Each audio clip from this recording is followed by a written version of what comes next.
It's another episode of Write Once, Read Many. This time we have Victoria on the cast, or Vic. Sorry, because I don't want to get her confused with Glory Girl. Yeah. Maybe she can be Tori. How about that? She's Tori. Okay. What is this? Victorious? All right. I'm getting the link out there.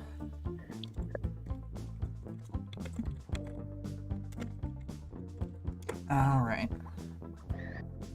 And the song is, of course, playing behind us. Monarch by our friend Scarlett, who streamed the other day. That was cool. Very nice. All right. So no one's in the chat yet, so I'll remind the audience to set live chat. Oh, Greg is here. Greg! And then, I guess since Greg is here, I'll read us the audience participation reminder. What's your take on the morality of the Protectorate redeploying Defiant? Big questions.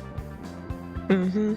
I wasn't sure on the themes if I should add it, but I had thought for a moment, like, there's kind of compartmentalization, but it's like a subversion of the theme in this version, because Taylor's, like, thinking about how she compartmentalizes stuff in a way that she's no longer successfully compartmentalizing, I guess.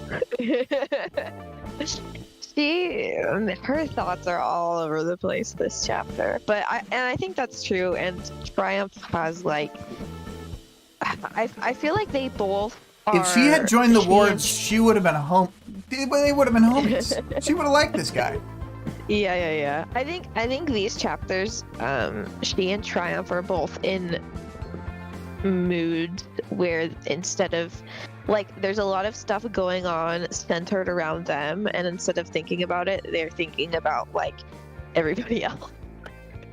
Yeah, it's true.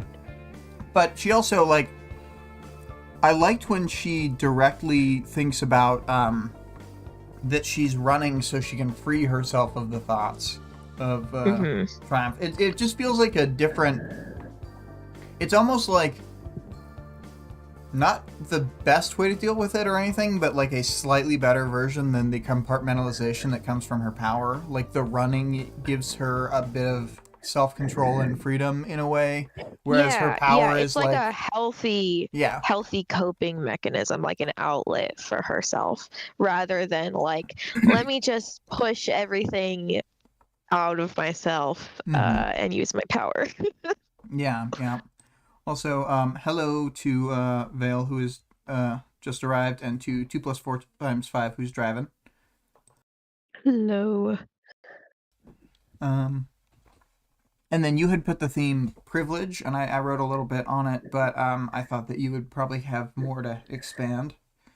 Yeah, there's a lot of privilege going on in both these chapters. Mm-hmm. There's Taylor's privilege in the privilege that Taylor sees going from the mayor's house to her dad's house, the privilege that Taylor has over her dad that she's neglected to think about for many arcs now.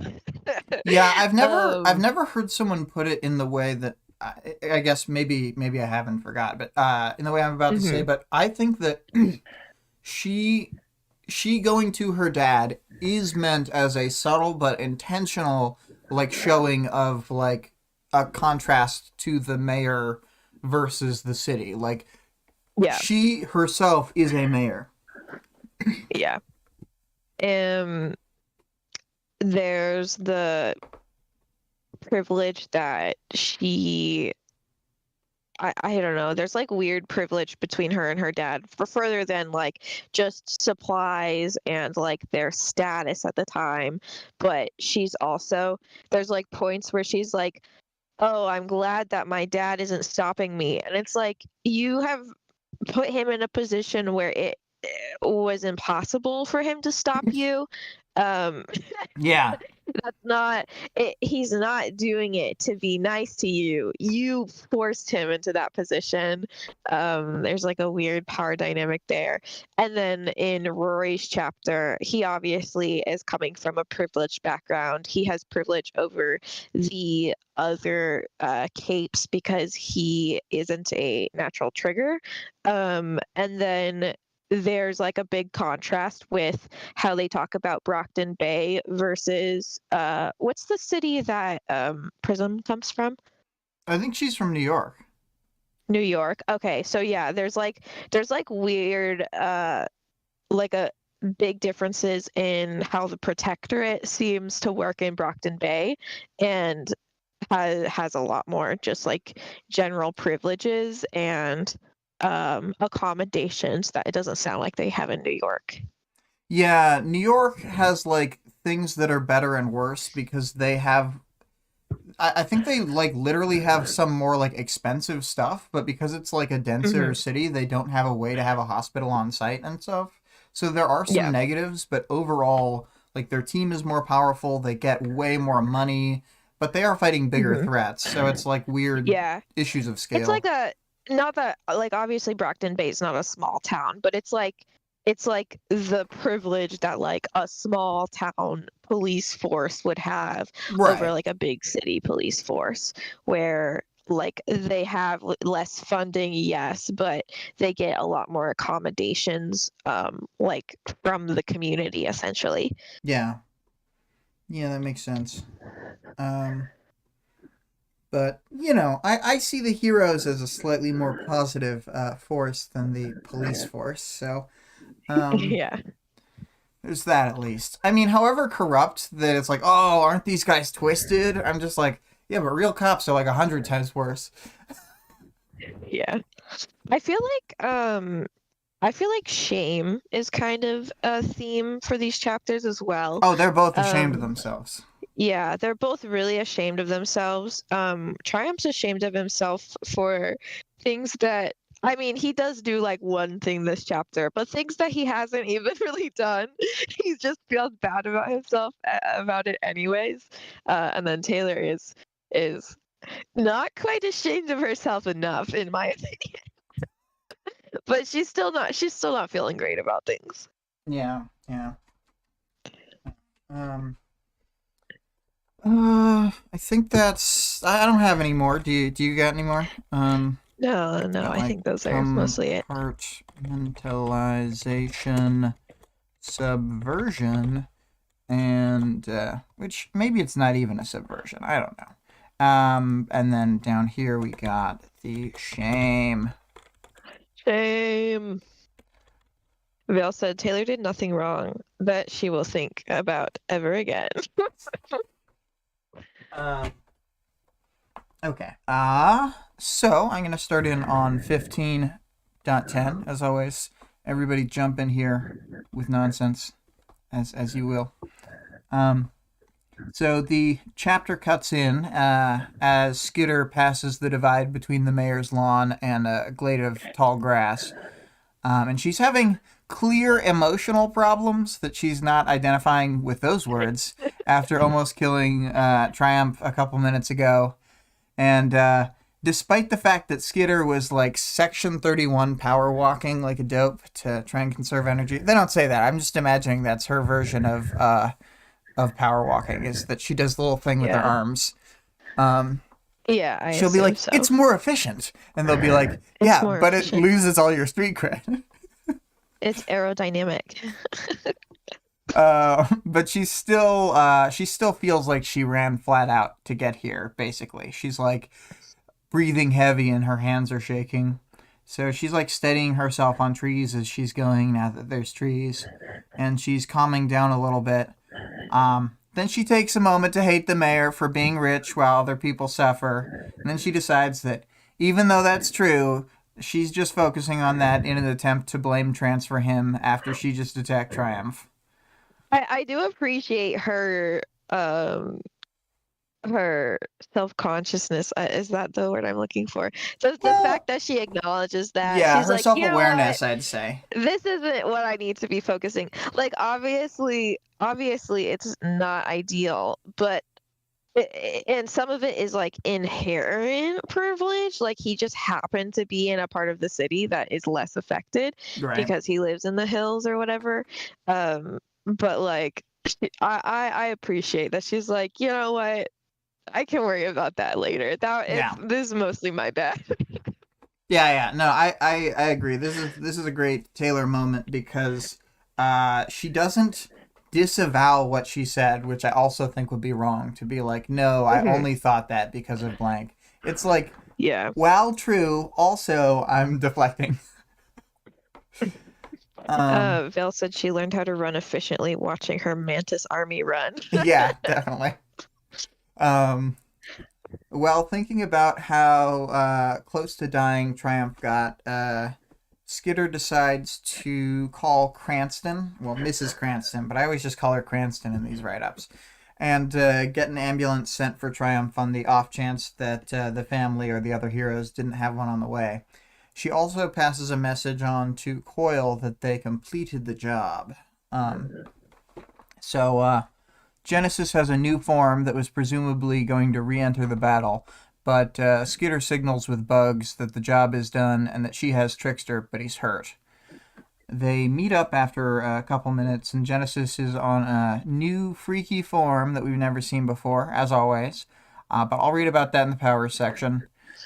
Um, Skitter moves Atlas down from flying at the tree line level and shows that she has like to walk on the ground all slow like, and so she's like, Genesis, you need to take Trickster. So they do that, but this form can't carry Trickster, so Genesis has to sigh and make a new body, and Skitter asks that she make the. She seems just so done. She at no point in these like chapters does she seem on board with anything. She's just like, oh my god. Yeah, dude, Genesis, um, I can't remember who reads this chapter. Is it NSPD? Is that his name? NSPB. NS something? Yeah, Mm-hmm. yeah, yeah, NSPD. But he like voices Genesis as like she's like, okay, fine. I think He's it's the even right more vibe. sassy, Yeah. like That's even more sassy than is like inherent from what she's saying. And I just was like, oh my God, like Taylor and I don't know, I don't like Taylor and Genesis not getting along. yeah, it's rough. It's weird. Like I even feel like similarly, but less so when she doesn't get along with or Sundancer. Um, Yeah. I for It some doesn't reason I feel like good. Genesis more. And I feel like she should get along with Genesis. Like Yeah. I don't I know. think Genesis is mostly like she I mean they all like hate caping, so like maybe she's like more irritable when she's like in cape situations. Well, Um maybe, but like if you remember during the Slaughterhouse 9 stuff, she was kind of like psyched to be hanging out with them while they were planning and like waiting for Mannequin to attack again. yeah. She was just Yeah. like kind of in a good mood, and then she was like, oh no, there's danger, but like I don't know. Yeah. It's like obviously things have changed a little bit, but like in the days since the 9 have left, the vibes have majorly soured with the travelers Yeah. overall. Yeah, it has not been good. And also she had just like literally just came back with a new form and then Taylor's like not good enough. Yeah. So, and I did want to shout out before 2 + 4 × 5 is gone, the Buffalo Wings comment about the next form, and accurate. Um, so anyway, though, before or she doesn't want the form to be made here. She wants the form to be at the other side of a glade, which allows Taylor to start jogging through the woods. And as we recall from the beginning of the book, and as we talked about a bit earlier, this is one of her coping mechanisms that's been harder and harder for her to fit into her current lifestyle. And she even mentions that whenever she sort of needs it the most, that's the time that she can't run around. Like when the Slaughterhouse 9 were in the city. Like, she did run in that one section to about the Shadowbird thing, but that was not exactly a helpful experience for her. There was like the whole fence thing where she felt totally powerless. It was like the opposite of a good moment. Even though Yeah. she saved all those people. And probably expanded her capabilities by just the sheer amount of bugs on walls writing and pictograms of cheese. I mean, pictograms of glass explosions. Um, but anyway, so I did this quote here that if you want to do this bit. Yeah. Either way, it was good to break free of my thoughts on Triumph and what I'd done to him. I could focus on breathing, on putting each foot exactly where it needed to be, keeping my balance and letting my subconscious guide me through the woods. Yeah, I just think that, like, obviously she's going to have to face her thing with Triumph, but her normal thing is just like, nope, I put that in a box and I'm not doing anything. And this is like slightly, like, metaphorically putting one foot in front of the other, Mm-hmm. while literally doing that. Yeah. Yeah. Anyway, so she reaches the edge of the woods, or the trees, quite quickly, and is sad to be done with running, and thinks about her various problems and how she'd leave the city if she didn't have responsibilities such as Dinah and the people's, her minions. Um, so she's so fast with all her runnings that she got here before Genesis was even done spawning.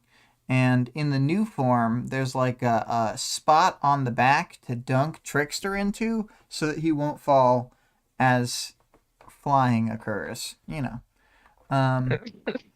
And this form is slower than Atlas at flying, so Skitter goes around ahead to make sure there's no obvious capes. She talks about maybe Legend being in the area because of the attack at the mayor's house, but this gives her a chance to call Tattletale, which I condensed pretty condensy. Tattletale's confused that Skitter has already left the mayor's house. Her power is going haywire, and the dots aren't really lining up.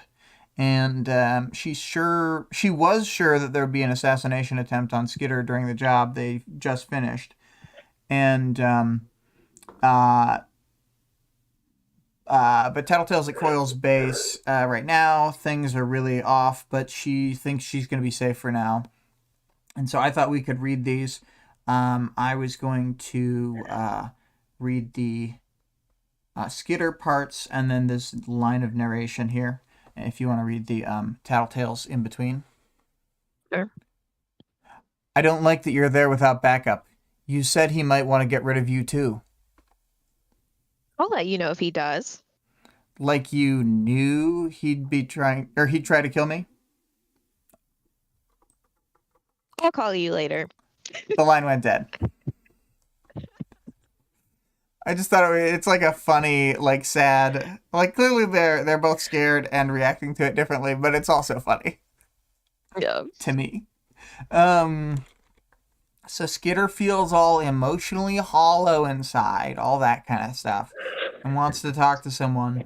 She thinks about talking to Gru, but decides not. That's not the right avenue for her. And then she thinks about her minions, decides no to that as well. She's flying back to Genesis, and she asks if Trickster's okay. He woke up for a little bit a minute ago, but then passed out again, and apparently he's in a ton of pain, which he did first get Shout hit into the wall, and then the table that got kicked to break Genesis's body also hit him, and he didn't just like hit the wall and bounce off, like he just like got smashed into the drywall and didn't fall all the way to the ground. Or whatever. Yeah, it's pretty bad. So, I didn't like go over it that deeply last time, I don't think, which is why I mentioned it again. But yes, so Skitter asks why he started the fight like that. Genesis says that that's just how he does things, and it was fine before when their lives weren't as serious, but now it's an issue. I mean, she doesn't say that last part. It's clear. And they talk a bit about what's keeping the team together. Aside from saying it's more than just Noelle, Genesis really doesn't tell her anything. So Skitter tries to tell Genesis that things are getting better, but Genesis tells her that they have different priorities. The Nine and the other enemies being pushed out of the city doesn't really faze her. Like, what? How does that help her? Kind of thing. Which is, I don't know if they were just sort of acting differently in the previous chapters, or if they like Well, if they Wild could heard some. yeah They they had gotten the bad news from Tattletale just a couple chapters ago. okay, yeah, that was just before she interacted with Ballistic, so maybe that's part of all the stuff. But it just seemed like earlier in the day when they had their team meeting about like how far along is everybody, then Mm-hmm. Genesis was impressed by Taylor's thing and was also it's like impressed and was saying like I don't know how to advance because I've cleared out my territory and stuff. But it's like if she really felt like pushing that goal didn't matter. I don't know. It's just weird because it feels like they're super Mm-hmm. pursuing that goal. Maybe the talk had more of an effect on them than I had thought, but it always felt like one of my main sticking points with the this overall worm is it felt like the travelers kind of flipped on the undersiders really fast. Yeah. And it could have been like that this around now is when Wildbow started planning Arc 17. And like he clearly had the like large strokes of their backstory already prepared, but Mm. maybe not like all of the like interpersonal stuff and um like their I guess like a more like truer version of their personality that's not just surface level like oh Kraus likes to make inappropriate jokes or whatever kind of thing. It's more like Kraus now we're hearing like Kraus also is like a hit hard and crazy kind of person, but it he always fails while Skitter succeeds. Yeah, he But does like fail that aspect of unfortunately him was all not the time. clear during the Slaughterhouse 9 stuff at all. Yeah. There's different stuff where like she thinks of Trickster even back then as like the most bloodthirsty and the most ruthless, but not to like a huge degree. And again, like she Hmm. still thinks of him as like a wild card who's just on her side. You Hmm. know, I don't know. So maybe it's also a Taylor misread in some ways that like they were more friendly earlier. I don't know. No, I don't know. I think you might be right that it's just like kind of solidified the characters in his mind right around this point in the story.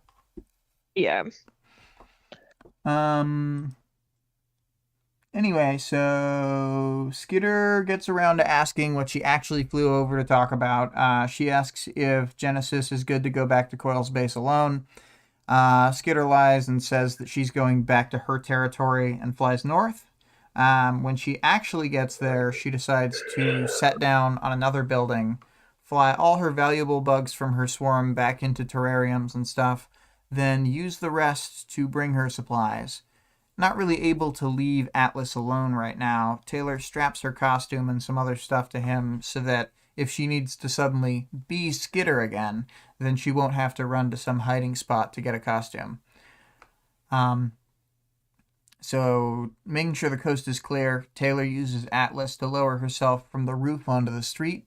It's like I was talking about last episode. Now she's just a badass who can fly on Atlas standing up. Um, and once they're at street level, she hops down and starts walking around normie style, you know, as humans would. Um, Yeah, normie style, which is not normie style as we heard in Brian's chapter yeah, because yeah. she forgets to use her eyes like a human would. Yeah, and she also does this. There's a paragraph that I pulled out and put into the characters section from when she's running through the woods that, like, really. She even talks about feeling inhuman just moving around. Um, Hmm.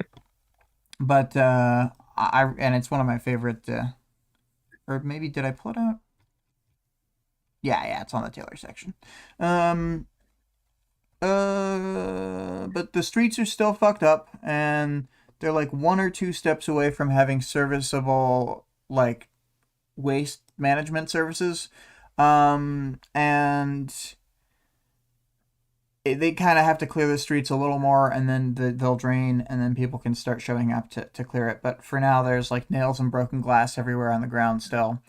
And her territory is demonstrably doing better than other places. And beyond that, the efforts that they're making to fix things are having like positive downstream effects, literal and figurative, because they've cleared all the drains. So, like the places that are lower level than them have much lower standing water than they used to, and crap like that.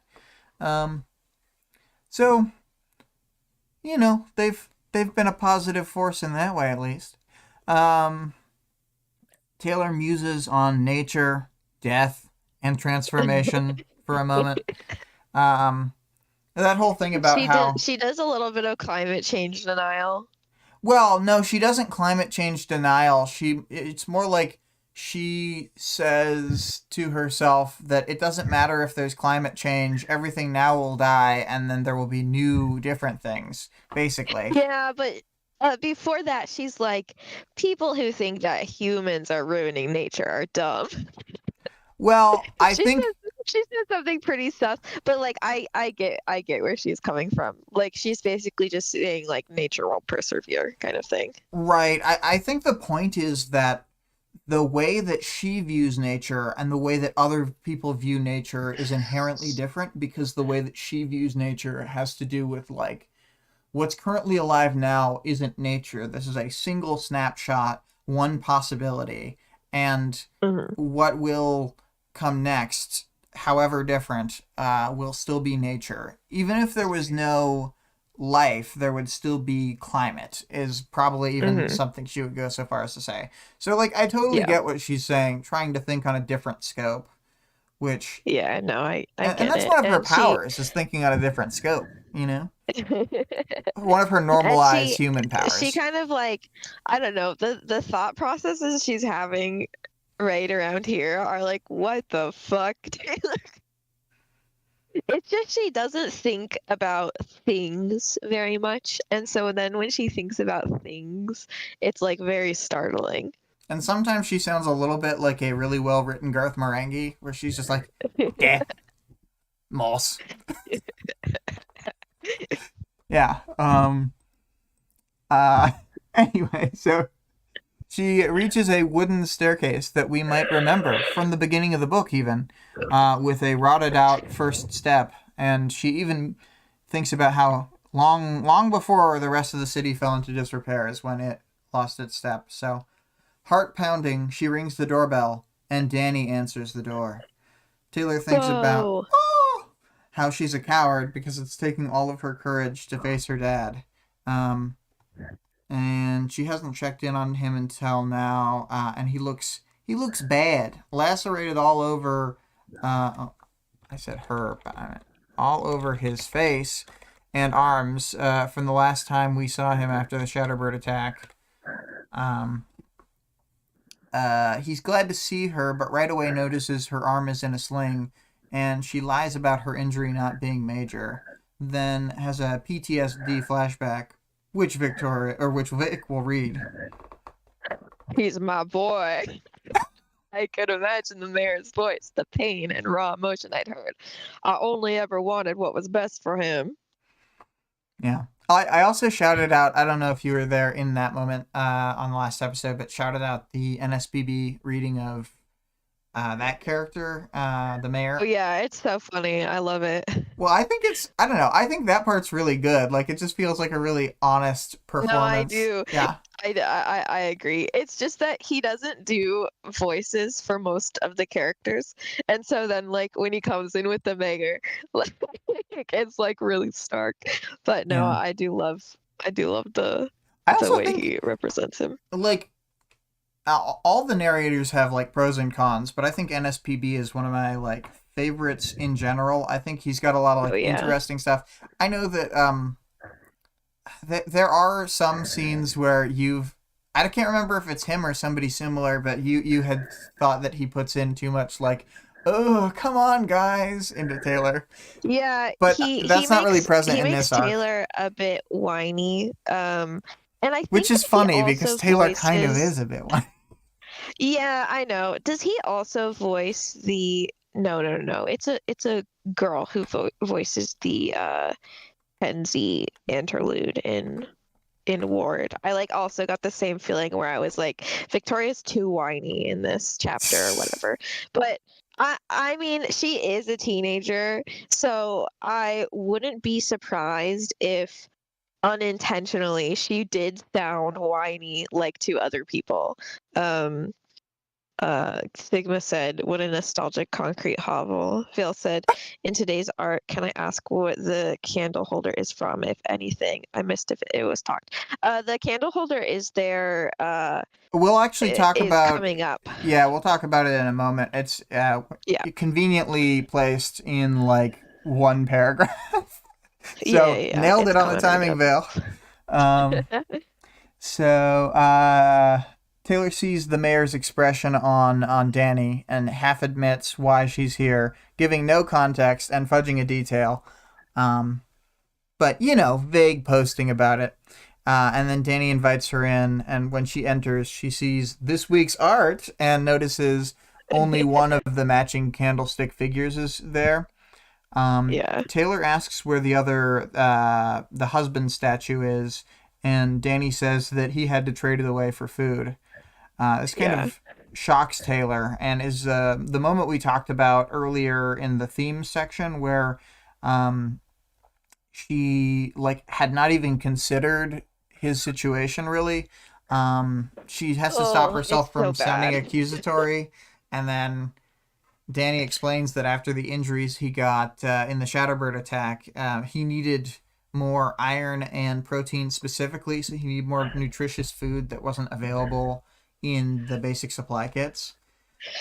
Um, It's mhm. literally so like when I was like, oh, maybe I can draw the candle holder, and then I like pull up the chapter for it or whatever, or the like little excerpt, and it's like, oh, he had rearranged things. There's a broken clock, and there's a picture of them as a family, and then there's the candle holder on its own.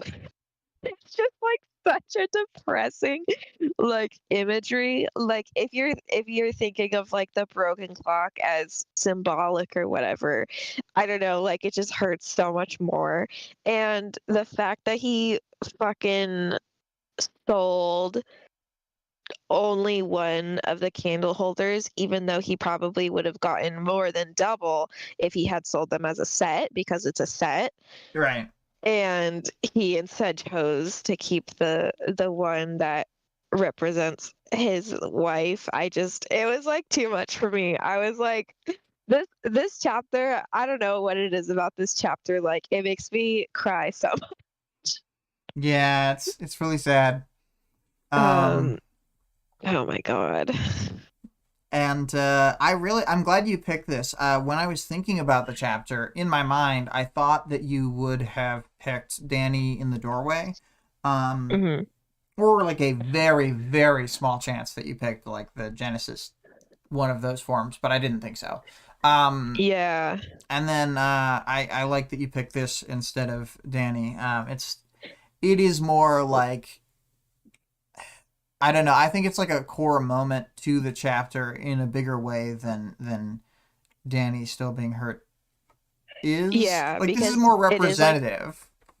yeah, it is like weird and symbolic, and I don't know. This is like one of the only chapters, like you said, that she's like openly thinking about her mom.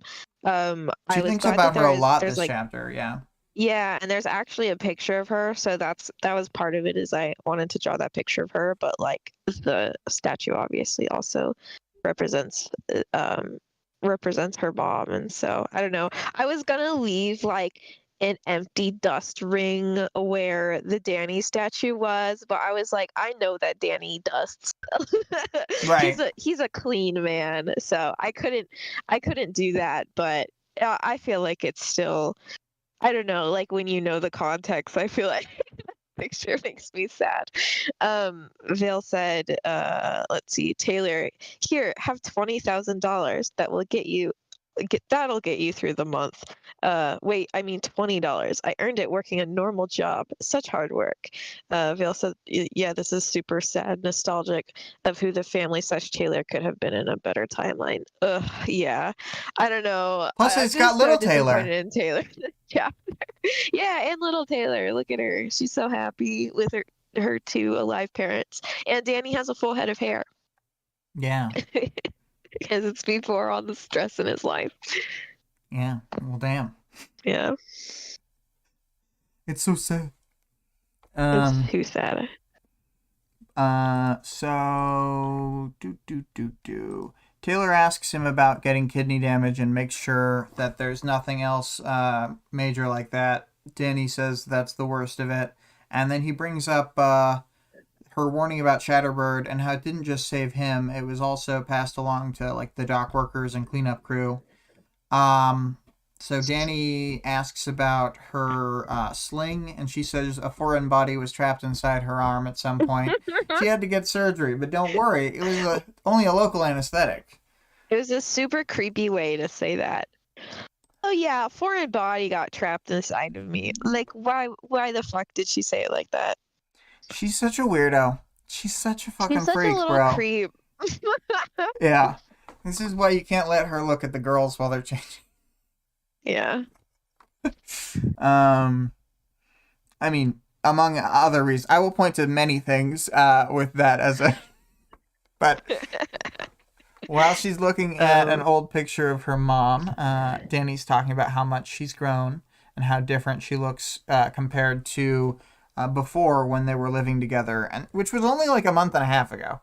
And then Taylor pushes back on this in a vague way that I'm sure it made Danny feel even more uneasy about her life. So good job. Vale said I was impaled by a normal work-related item. Exactly. And then they don't know what to say, so Danny offers for her to take a seat while he makes some tea.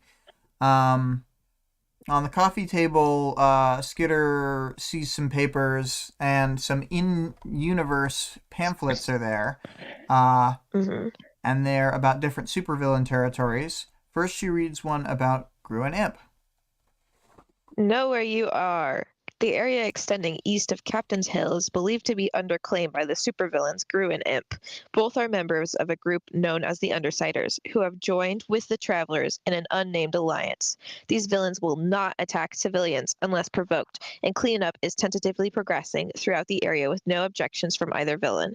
Gru has the ability to create clouds of darkness. Should you find yourself in one of these clouds, retreat to the nearest cover you remember seeing and assume there is immediate and present danger from vehicles, gunfire, moving pedestrians, and fighting between capes. Yeah.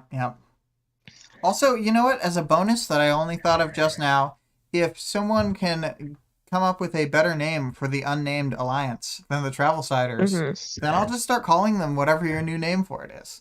So I like Travelsiders, but I'll keep something in mind. Yeah. That's the one that I thought, like, when I was trying to think of something to call them, to not just say both of their names a million times during, the Slaughterhouse 9 stuff, then that's why I was just like, I can't just keep saying the full thing forever.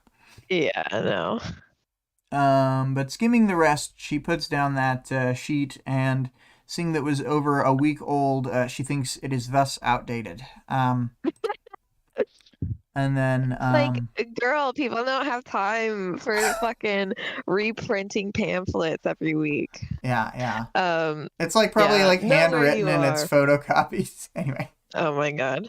The area extending west of the ferry station north, including the factories and the remains of the boardwalk, is believed to be under claim by the supervillain Skitter. Skitter is a member of the Undersiders, who are allied with the Travelers in an as of yet unnamed alliance. Skitter is an unpredictable young woman leading leading towards acts of apparent kindness to those she deems her subjects, and bursts of sudden and extreme violence towards those she sees as her enemies. The city is not funding work in her territory, as Skitter is handling matters there. Skitter controls insects and senses what they do. Anyone with allergies to stings or bites would be advised to leave the area. She offers food, shelter, and care to anyone who agrees to work under her, but the Dock Workers Association cannot suggest that anyone accept her offers, as her ulterior motives are unknown. This area is not currently the site of any ongoing disputes between capes. There is limited power in this area. There is limited cell service in this area. There is not water service in this area. Oh, also, I looked it up to see if DAU, which is what her dad works for, I assume it's the Dock Workers Associated Union or something, Association Union maybe, but they never actually say what it is. But apparently a bunch of people in different fics put Danny as working for the Dock Workers Association rather than being the head of the union. So, common misconception. Vale says, I love how spot on the Skitter description is and how different it is from how she thinks of herself. It's one of the small things that sticks with me every time I read Worm, how different her self-perspective is from how she thinks others see her, to how others actually see her. And then Greg said, prone to bursts of extreme violence, no water service. Taylor, no water service? I'm insulted. That is true. I do love the line there. Like, she's an unpredictable young woman is like a crazy thing to say. And then like when they say to those she deems her subjects, it does really it makes her sound super crazy. It does dehumanize her. Like it nilbogifies her, you know what I mean? Yeah. She's like, but it's also true. Yeah. It's not inaccurate. It's just a crazy way to say that. I appreciate whoever wrote this article. I wish that Danny was like, oh yeah, I'm the one doing these articles. I do like Vale's 1920s version. She may suffer from the vapors. But and as Greg brought up, when Taylor thinks about this being out of date because she's got running water, I definitely sensed I'm much better than they think I am. Yeah, exactly. They don't even appreciate my genius. But seeing this freaks her out a bit, though, because it pushes at the separation between her lives that she had been so adamant about at the beginning. And that's her mental justification for it. But I also would point out that I think it's more like this is compartmentalization, where she does not think of this part, the sudden and extreme violence part, even though she feels uncomfortable with that as a part of herself or whatever. She's just doesn't think about it at all, just moves right along. Yeah. So yeah, Danny's the union boss, and I don't know what it stands for exactly, but they're stevedores. They load ships. That's what they do. And his union has been putting up the information pamphlets to try to help people safely navigate the city. Yeah, very nice of them. It's another, the basic politics of Wildbow are so obvious at pro-union, it's just the most obvious thing in the world. I don't know. Yeah. It's one of those things where I could easily imagine someone reading this and being like, Worm's not political, but it's the same person who would be like, Dune's not political. So, let's see here. So, Taylor is asked how she got here from the north of the city, where Lisa supposedly lives. And she says that she went through the market, down the boardwalk, and through Skitter's territory, trying to play it off cool, like it's no big deal. And Danny's worried about this, but she says they were nice, and when she asked for passage through, they just let her through. More awkward silence ensues because they're terrible, and Danny then offers Taylor food. She's hungry, but lies that she's eaten, given Danny's financial situation. And everybody says how Taylor could give him a bunch of money, and while that's technically true, I think there is literally no way that she could give him money in a way that he would accept money, because he wouldn't accept it from her whether or not he knew where it was from. She couldn't give it to him secretly, because if she just like left it as a briefcase on his door, he like wouldn't accept it. He's like the kind of weirdo who would take it to the cops or something. Yeah. So like I logically don't know a way that she could convince Danny to take money from her. Which is sad but true. People are so fucking weird about money. Yeah, but she could have brought him supplies and he would have taken supplies. Vale said, what do you mean there are no politics in here? Wait, you mean Dunes? Next thing you know, you'll say satire is often based on reality, but making fun of something in not subtle ways. Taylor could easily get money to him. She'd just have to ask Lisa to figure out. It would be figured out. Yeah, okay, fair. There's a lot of brain power she could put behind it. True. She could just say, Cranston, your job is... I feel like Coyle could have used like any of his resources to like hire the dock workers union or whatever, and yeah, just like pay them to do a thing so that they're getting paid. Yeah. There were so many things that Taylor could do, but she didn't even think about it. Yeah. So, her priorities were not there. It wasn't top of mind. But sitting waiting for Danny to come back with tea, because he did go to get tea. The house feels different, and Taylor tries to put her finger on it, but I think aside from some actual changes, most of it is psychological. Taylor can't go home again, even if she walks in the door. Danny's back with the tea and says that he can get her bed set up, and she jumps in right away to say she's not staying. It's like awkward how fast she says it. And he feels bad, but before they can even talk about it, she gets a call from Lisa, and she walks outside to take the call. Vale says, exactly. She couldn't hand him $200,000 herself, but she could have said one sentence and taken care of everyone. Yeah. It depends. I think that, she probably should have used that as a way to, like, do the work that she was doing anyway with her people, but, like, do it in a different area. Like, have Coyle to pay them to do it at the bottom of the slope or whatever and clear those drains, which are, like, theoretically outside her territory, even though her territory does extend over that. You know what I mean? Yeah, it's just not, like, the part she's focusing on. Yeah. So... they could have figured something out, but she doesn't care. She is pretty wrapped up in the whole Dinah thing. And the Slaughterhouse 9 thing was pretty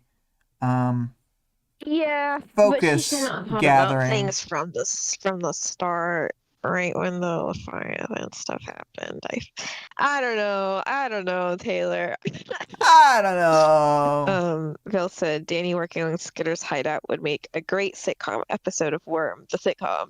Man, Worm the sitcom is great. It's just like Homestuck the anime.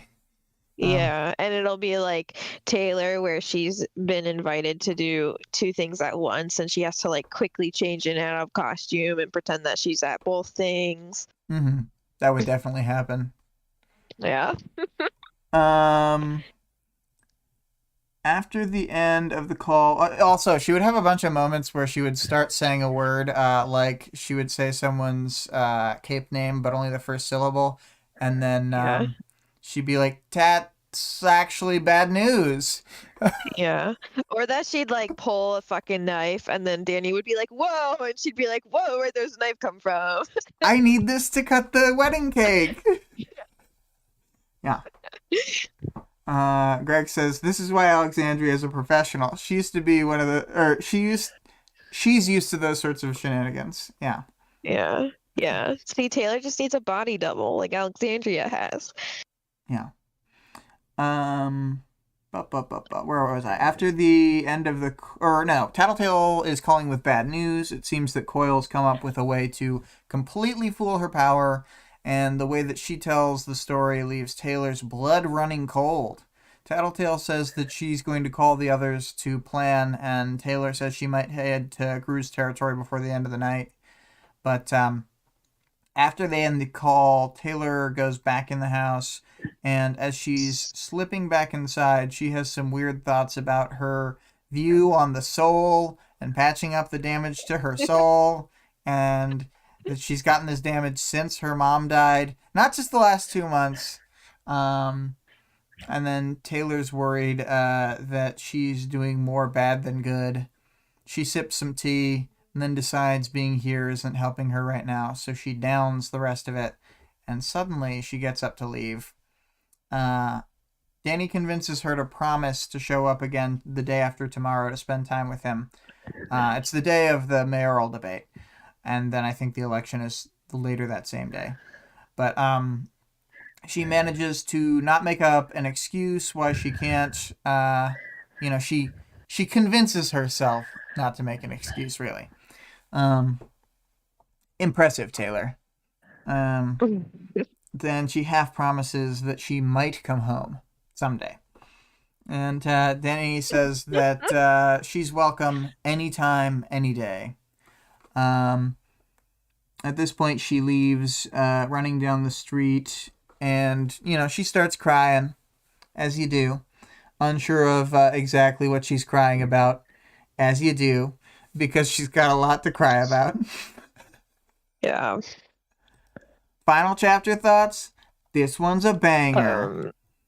Oh God. I almost can't even stand reading this chapter because of how painful it is for me.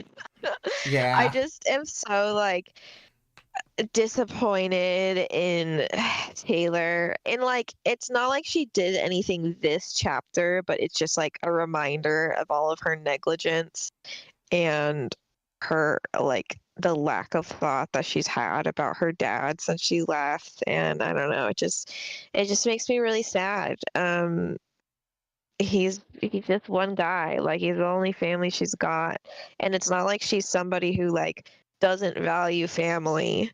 She is somebody who very much valued family, but I don't know, it's just so sad. The And then gap between her and her dad, though, is so it's a huge gulf. Yeah. And it's not just since she was a cape. It's been there for since Emma flipped on her, essentially. Yeah. So for, I guess, 2 years at this point. A little less than 2 years, but pretty much. Yeah. She's very separate from him. Vale said the final chapter in the arc after this one is the one that gets me. I'm more basic what it takes to get to me. Yeah. Vale had also said about the sitcom version, Danny constantly mentioning things to Skitter about his daughter that allow for "aww" sound bites from the either crowd or fake crowd. There would have to be a laugh tracks and it fake would be crowd. A live. Yeah. This would be a stage. What is it called? A live studio audience. You want the live studio audience? Okay, I thought we would have the fake version of the live studio audience where you do the sound clips, but they're not really there. It's just the stock ones. It would probably be that because too many special effects for a live studio audience. Yeah. Well, I thought maybe the sitcom version would be really hokey and there would be hardly any special effects. It'd be more like a play. You know what I mean? Yeah, and I guess they would probably not show a lot of the fights. They would just show Skitter would come home after a fight and then she'd be all bloody or whatever, and then she'd be like, I need some tea, and then the laugh track would go off.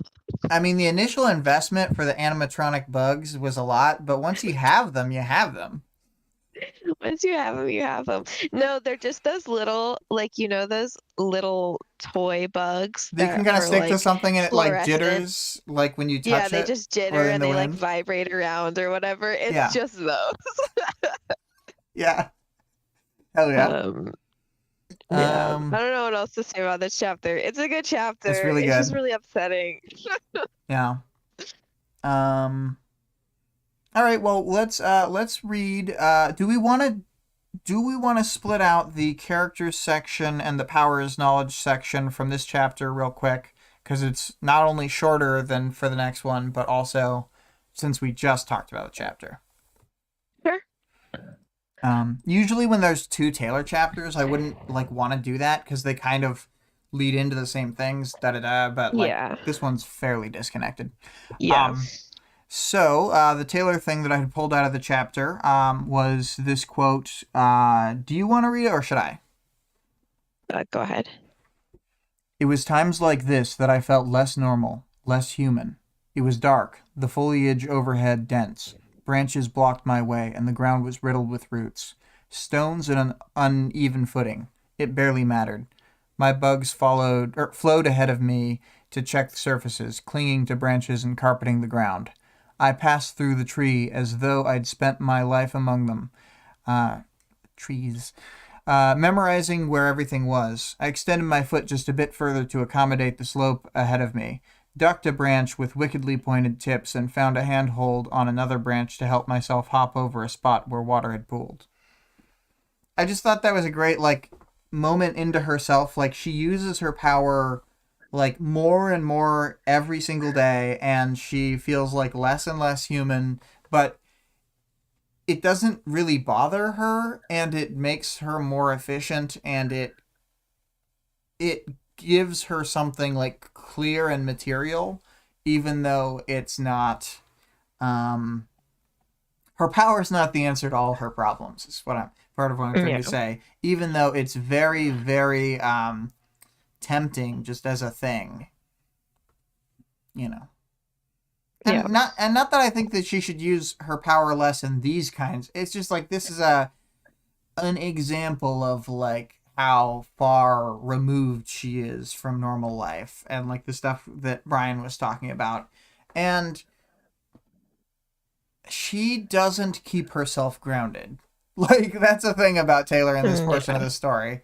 Uh Yeah. so like that's something that I think she kind of does get a handle on in the near future. Like having a more self-awareness, I guess, but not Yeah. not like super soon, I guess. I don't know.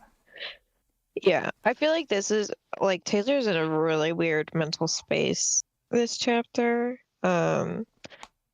She's like you said, like she's all over the place. She's thinking about life and death and souls and nature and all this stuff. And it's like I feel like she's like abstracting on the problems that she's dealing with so that she doesn't have to like deal with them, like think about them directly. Like I did think that part was really effective where she's like I don't want to go see Brian, and then she starts like walking around and thinking all these weird thoughts, and you're like what the fuck is she on about? And then she's like and then I saw my dad. Because she's like distracting herself while she's on her way Yeah, over actually, to that's their some straight up house. compartmentalization. She is like Yeah, mechanically walking herself to the house, um, yeah, while she at no point before she gets there mentions where she's going. yeah. She also has some weird thoughts about her relationship with Brian this chapter. Like, she seems like disappointed in herself and I guess in Brian that she doesn't want to see Brian right now. But like, this is to me this is clearly just like a teenager misgiving than anything. This isn't like, to me this doesn't feel like oh no something's wrong in their relationship. It's more like she just doesn't know how to do relationships, and she thought that when she was in a relationship she like she says she that everything would come naturally, and that Well, yeah, I was like also gonna say she never says it, but I think she kind of thought being in a relationship would solve all her problems. yeah, yeah, and that she would like always feel like she just thought that like Brian will always be the one who can make me feel better, and then when he's not feeling that right now even though she doesn't give him the chance, obviously, like she just doesn't want to see him, then she's like distressed about it. But I don't think there's like anything there other than her like just immaturity, and like not knowing that that's, Well, I think that things I are a think little there's bit more also another complicated than level that. where like she did want him to be more, and she doesn't feel like she can lean on him at all, and so because she Yes. doesn't feel like she can, it's like I think she probably sees going to him as being like more emotional labor, and like she'll come out of it more emotionally exhausted than she is Yeah. even now. Yeah. Which is probably true. Vale said it reminded me of a chapter from the Dresden Files. And then I think Taylor is in emotional shock about what it means to actually be a villain. She never really thought she was one before, in part. Yeah, she's definitely like in shock and like I don't know, she's having like a trauma reaction, in my opinion. Like just like um I think she's just like pretty mortified um with like what happened and her actions and everything. Well, like, And yeah, because if you look at like all the past stuff, like they're kind of like none of it felt this pointless. None of it went this far for like such a small seeming thing, I guess. yeah, yeah. And she didn't have time to do like emotional prep, which I feel like she usually does when she's gonna like go do something bad. Yeah, she like Um, spent the whole like time she they were got to, planning the bank robbery convincing herself why it was fine to do the bank robbery. yeah, and she like before they went to go see the Slaughterhouse Nine, they all kind of talked about like how they felt about killing them and stuff. And And then like that so is in this much less situation, ambiguous because in my yeah, opinion cuz like this she's attacking like seemingly just like an actual good guy, hero guy, yeah, and and in like front of almost his killing him. family. Yeah, yeah, that too. Um uh to like emotionally torture his fathers. Um It's uh pretty bad. so that's like when she's fighting the nine, like things are desperate, and it's like clear, like she does some morally gray stuff, like with telling Sundancer to like burn an area that had civilians theoretically, but they were people who already had those exoskeletons that torture you to death if you try and pull them off. Yeah. So Yeah. This was just like a big shift for her. And so yeah, I get it that she's like kind of reeling from it. Um I don't mhm. know. I think she needs to sit with her thoughts. There's like a few chapters ago, she like says something like, "This isn't the time for introspection." Oh, she says, "There will be time for introspection later." And I'm like, Taylor, like you always say that, but maybe we should sit down and think a little bit. You know Um, Taylor's motto: shoot first, ask questions later. Shoot first, introspect a few years from now. Yeah. Um, oh my gosh. Well, I hope Taylor feels better, and I hope that she does something about her dad's dire situation, because it makes me really upset that that he's been living in even worse poverty and like He pretty bad started in a living concrete conditions. hovel. Now he's in a concrete hovel with no food in it. Yeah, he's like starving to death. And he had like he's having like kidney problems or whatever. He had to have like fucking surgery and shit.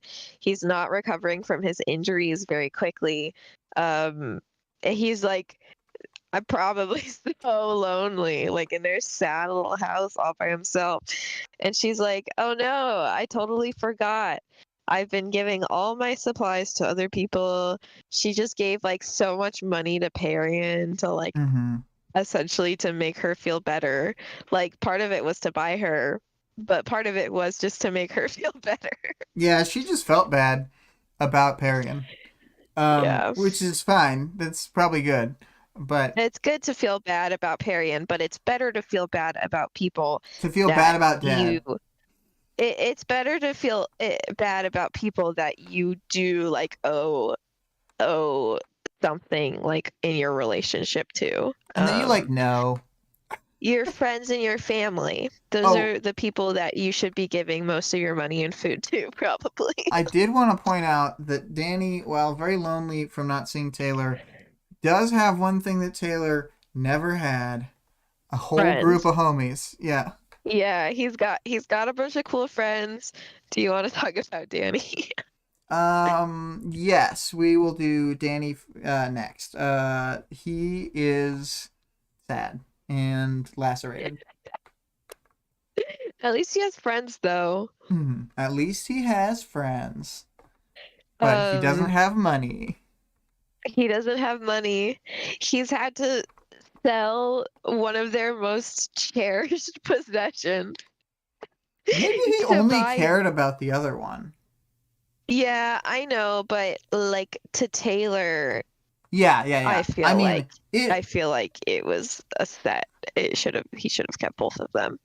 I feel like the Japanese about a set where they'll sometimes they make stuff odd numbers just to be like, no, fuck you, you're not going to even split this set. It remains a set. Yeah, I feel kind of passionately about a set, and I do get distressed when a set gets broken up. Um, yeah, and it's like especially because if it was just a set for whatever, like that their mom bought them, it's one thing. But she's like, this is me and you, and this is the husband statue, and this is the wife statue, and now there is no husband statue. Yeah, Because there's no husband anymore because the wife died. It's just too much for me. yeah. Yeah. Um, Danny's a good guy. Like I said earlier, though, Taylor's like, "Oh, I'm so glad that my dad isn't pressuring me." And it's like, the reason he's not pressuring you is because he is Like so scared emotionally that she's gonna broken. leave. Also, Yeah, and terrified that it will drive you further away because that's what happened last time is he put pressure on her and then she fucking left and never came back. So I'm really proud of him for at the end holding her I guess holding her accountable, like requiring her to promise that he would come back and see her in a couple days because like that was probably like really scary for him to do. mm-hmm. Yeah, yeah. Well, I think That's Danny, he does okay in this chapter, but much like his normal yeah. performance, he just does not have a skill set that allows him to interact with Taylor in any like helpful way, and it's very sad. Uh, yeah. Well, it doesn't help. He's got like no fucking clue what's going on. I mean, like, I don't think that he thinks that, like, he obviously knows that Taylor is like hiding something or like not being forthcoming. And I can only assume that he thinks that she's like working for one of the villains or something. Um, Yeah, like a I, Sierra type. Yeah, yeah, where she's like an assistant, um, rather than like just working in a cleanup crew or something, because otherwise she probably would have just told him that. But you know, it's the story. He can't ask her about it because then she'll just run away and never come back. Yeah, yeah. Well, I think part of it too is just like I feel like he's probably in the state where he knows that something is going on, but has no clue to the point where he can't imagine whatever the possibility is, and Hmm. like obviously he doesn't, like it figure out the real thing. But I don't even think he has like a bead on anything. Like Mm, I don't know, just yeah, because it's like that could such be a true.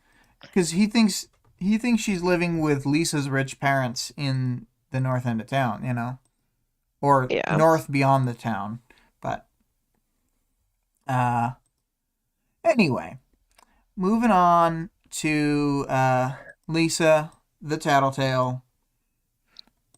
She's in Um, distress.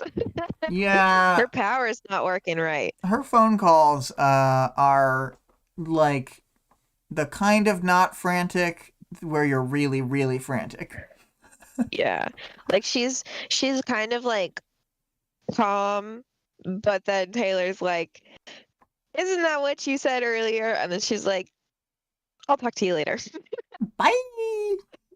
Bye. Yeah, her power's not working right. She's pretty confident that Coil has purposefully manipulated her power, so now they can't know It's when never he's clear to going me to. how he does this. No, I don't think that they ever say, but I assume that he just like has been testing a bunch of things with alternate timelines and stuff. Yeah, Um, I thought there's also like we know that Chariot is working for him and is a tinker, and we see later mhm. that Chariot has made him like some devices. So maybe there's just a device we never see. But it just I thought yeah, I thought it's a better explanation like narratively to me if he has found a way to use his power to Yeah. subvert hers. Yeah. Yeah, which I assume is what he's doing, but it's just never like they never really confirm.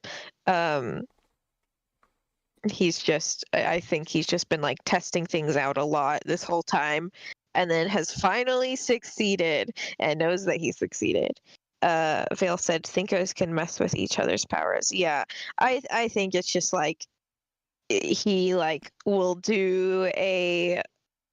probably do like a reality where he does this and that and then see how she reacts to it, and then he'll do another reality where he does this and that but then like doesn't follow through on the plan. um yeah. Yeah. Yeah, poor Tattletale. So now she's un she's not going to be able to, essentially she's not going to be able to help with the mutiny against Coil. Yeah, Vale um says Lisa's power has a flaw. If it gets bad info, she comes to incorrect results. He can feed it bad info in so many ways. Yeah, yeah. okay. um I don't you have want any to talk more about Tattletale thoughts, but Jenny Genesis, says, and you didn't include, but she talks about Kraus a bit in this chapter as well. yeah, we can put on Trickster. Um, mm. Genesis fucking hates hates Taylor this chapter. You want me to carry you? I want you to carry him. She's That's like, I'll go make a new form. And then when Taylor's like, here's Trickster, I'm gonna go do something else. Genesis is like, what the fuck? But I mean, But like, on the Genesis, other hand, like, Genesis is acting so weird that, like, would you want to hang out with Genesis right now? I don't know. I stand Genesis. Vale says director Pagot used this as well to a lesser extent. A thinker with motivation and time to test it could come up with so many interesting ways to screw with the power. Yeah. Um, we learn in this chapter that it seems to me that Genesis is one of the people who likes Trickster still. Um, she just keeps telling Taylor Kind like, of feel like Genesis always had a thing for Trickster, like, yeah. from the beginning.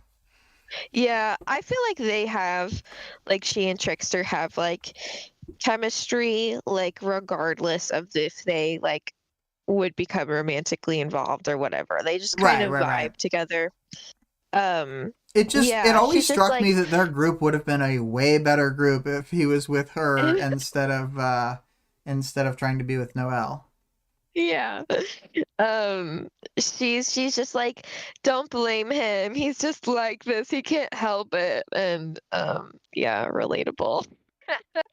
I guess it's like that she's saying like weird things like, oh, like he's always been like this and it used to work when essentially like when it was low stakes, but now that everything's so crazy, like it just makes things worse. But like don't blame him for it. Don't be mad at him. And Taylor's like Taylor couldn't give two shits about this. Like she's not thinking at all about Trickster right now. She's like, Yeah. okay. And then Genesis is like, please, please don't be mad at him. And she's like, okay. And she's like, he really can't help it. And she's like, okay. Oh my God, you're right. I hadn't thought of like how one-sided that is, but it's really just like I don't care. Yeah, like Taylor's not like thinking to herself like, but like I hate Trickster and I'm still gonna hate him. Like she literally is not thinking anything in this moment. She does not give a shit. Yeah. But it is funny Yeah, that like she's kind of trying to cover for him and stuff. yeah. Um, Vale said, as I try to think of a combined team name for all the Travelers and Undersiders, I've come up with the conclusion that the Undersiders is a really poor name. Also, almost like something kids would come up with. Which is Dude, funny because true. it was given to them by Coyle. Coyle was like, they need to seem more teenagery. Let me give them this shitty name. I mean, I like the Undersiders and it's like, it has a good ring to it, but I don't like it because it doesn't mean anything.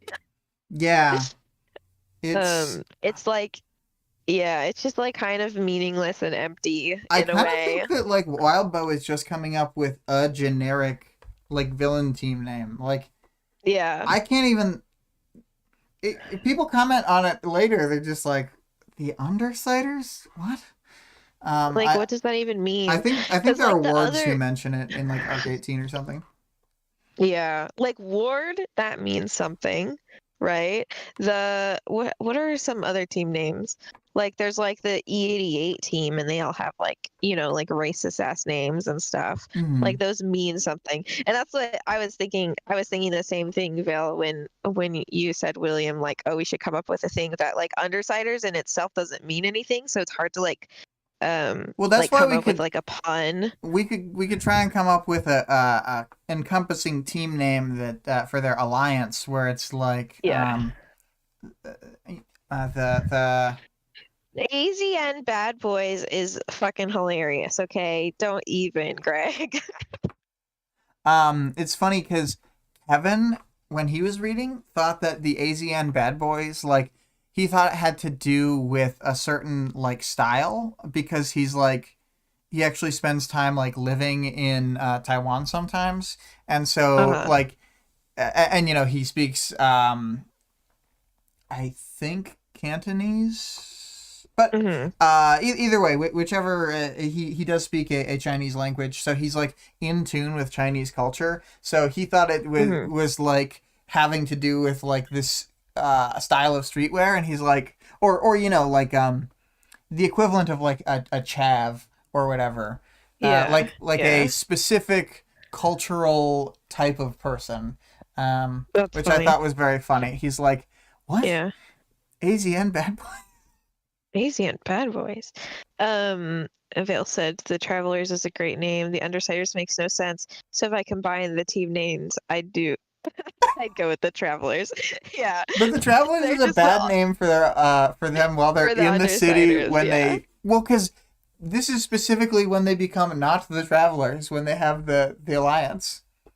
Yeah, they do stop being travelers. Okay, I think we just need to come up with a new name for their Yeah, a collective group new then. separate A name that's new not. name, a new separate name. Yeah, I will think on it. Okay. and I also thought it We would could be do that funny if it for was like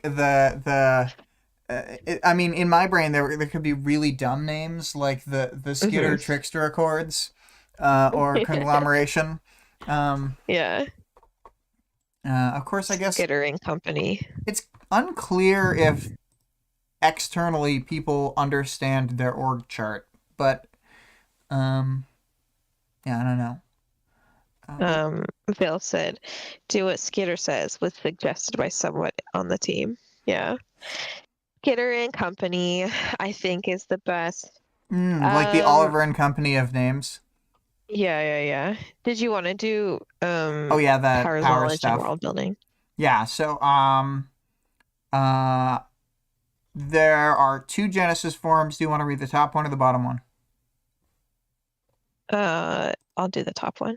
Genesis had decided on a form that was an overlarge woman's face carved out of bone, surrounded by long, thin, branching tentacles. She would have come up with that as a counter for Triumph and either Prism or Ursa Aurora, something that could take a heavy hit either from a bear made of force fields or Triumph shouts and punches. It would also be pretty effective against Prism for the same reason I was, multitasking and the ability to handle multiple foes at once. I did not realize that this is literally just Sveta, but that's fine.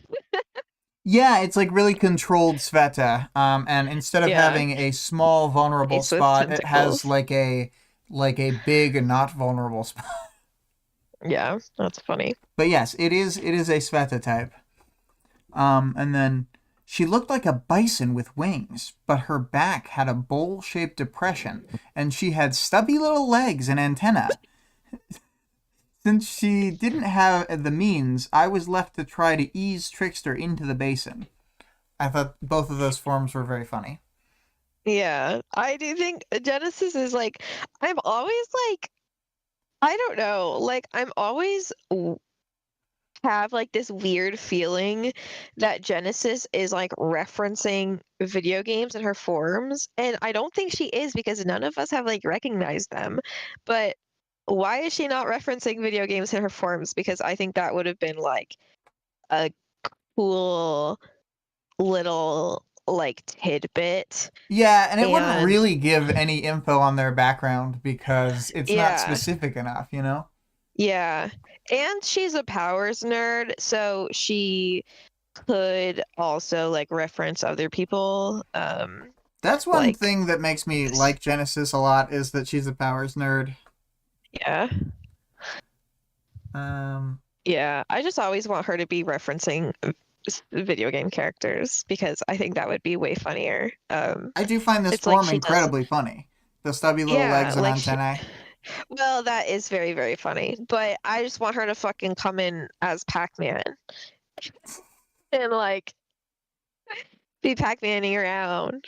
I Yeah. don't know. There's so many video game characters you could go with. I assume that the game that she's into is like essentially like a League of Yeah, Legends. they play League. Um, yeah, and so like there's so many characters in League that she could be. Oh my God. Yeah. I mean, it's obviously like to clarify because some things are just the real world thing. This is not League of Legends. It's not called that. Yeah, yeah, yeah, yeah. It's not, But it but is clearly a MOBA it's a very where similar type of game. in the one difference, the major difference is that like they have a team leader like that they kind of have, but then aside from the team leader, which is like an unofficial position which Noel holds and which is very important tactically to keep them on the same page, they also have an Mhm. in-game different role that Genesis plays where she controls their side's like field. So it's like if you were on Summoner's Rift and instead of there being 5 people who all kind of do the same thing but with different roles based on what their powers are, it's like one of the people controls their side of the board instead of a lone figure, Mhm. which I think is pretty fucking cool. Um, anyway, we don't have to talk endlessly about the video game that they play later. In a flashback. Um, Aleph League. Yeah. Aleph League. And then the last thing I wrote here is the pamphlets Taylor reads in her dad's house are great, and imagining the remaining ones is fun too, for me. Yeah, I thought that was like really good. Like it's like it's like almost exposition dump, but it's in like such a fun, creative way. And the Which fact I that he really only shows appreciate. 2 territories, which is like just enough that you see that they're similarly formatted for all of them. It doesn't get Hmm. repetitive. Like, it's great. It's just the right amount. Yeah, very cool. And yeah, we get to hear some outsiders' perspective, community perspective on Taylor. She's They're a much kinder to unpredictable Imp young and Gru. woman. Yeah. Yeah. Should we start the Rory chapter? Yes, and we have named this chapter 15.xy because within the naming scheme in the table of contents, there are 2 chapters labeled 15x or 15.x, which is a bit silly. Yeah. Um, I wouldn't say Wildbow has the greatest organization skills. Although I will say in Um, Ward, like the naming of the chapters is something I think he did like especially well at. So mhm, like he wasn't great at it at this point, but I think that he gets good at it before Ward. mhm, yeah. So, this is the next morning, or very early morning, so it might just be like later that night or whatever. Prism comes to check on Triumph in his hospital room, and they do some playful like negging and flirting. It's really whatever. It's um funny. They're it's like a pretty funny, good couple. it's cute. He says some like pretty like what I would consider like mean things to her, and she like doesn't give a shit, and so I do feel like they're kind of like a good match. Because it's that's just kind of, I guess that's just kind of the way he jokes. I just think they Um have like a good enough dynamic that yeah, it can sort of break that layer of yeah. it doesn't feel like he's actually being a real shit. Yeah. They're like not insecure with each other. Right. Um but yeah, he says that he's surprised that she came to check on him, and she's like, "Well, yeah, we're dating." And he's like, "No, we're not." And she's like, "But you invited me to dinner with your parents." So like he like is trying to convince her that they're not dating, and she's trying to convince him that they're dating, but like neither of them are upset about it. So um she was also here to check in on Cash, and he's doing fairly okay. And Triumph invites Prism to join him for coffee in the cafeteria. But unfortunately, on the way to their little coffee date, they run into Ursa Aurora on the way, and she tells them that there is trouble in the ranks. Uh-oh, spaghetti-o. Arsa leads the way, and they kind of like slowly limp along because Prism hurt her knee during the battle when Taylor threw her off the fucking roof. Yeah. um, yeah. Prism tells Triumph that being injured is bringing back bad memories from her trigger. And since Ursa already knows about this, she just kind of gives the background on it while they're in the elevator. And Prism tells him about being a gymnast growing up, and her dad was the coach of her and her sisters. And that she was like really successful until she tore her ACL.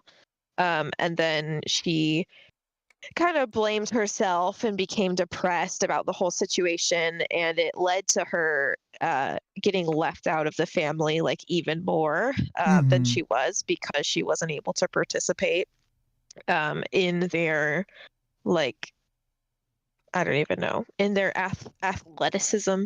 The um dad was like a total like success driven coach dad who did yeah, not he's really like care about a the emotional well being. Like the emotional well being is that they win. Then they'll feel yeah good. he, he's one of those like, you can't you can't play basketball and sing. That's not your dream kind of thing. Kind of Yeah. coaches. Like he's like a pageant mom. Yeah, I was gonna It's say he's like a dance mom. yeah. So it sounds like, and it sounds like it was even like deeper, like that they never recovered from this, like from how she says it. She's like, I made my own family. And it's like, oh, okay. That's it's pretty sad, but you know, she's she seems like a pretty well-adjusted Cape.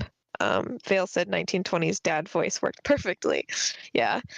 So Triumph thinks about his own quote unquote trigger, which involved being perpetually second place as a baseball player. Oh, we forgot to we can go ahead and change the art.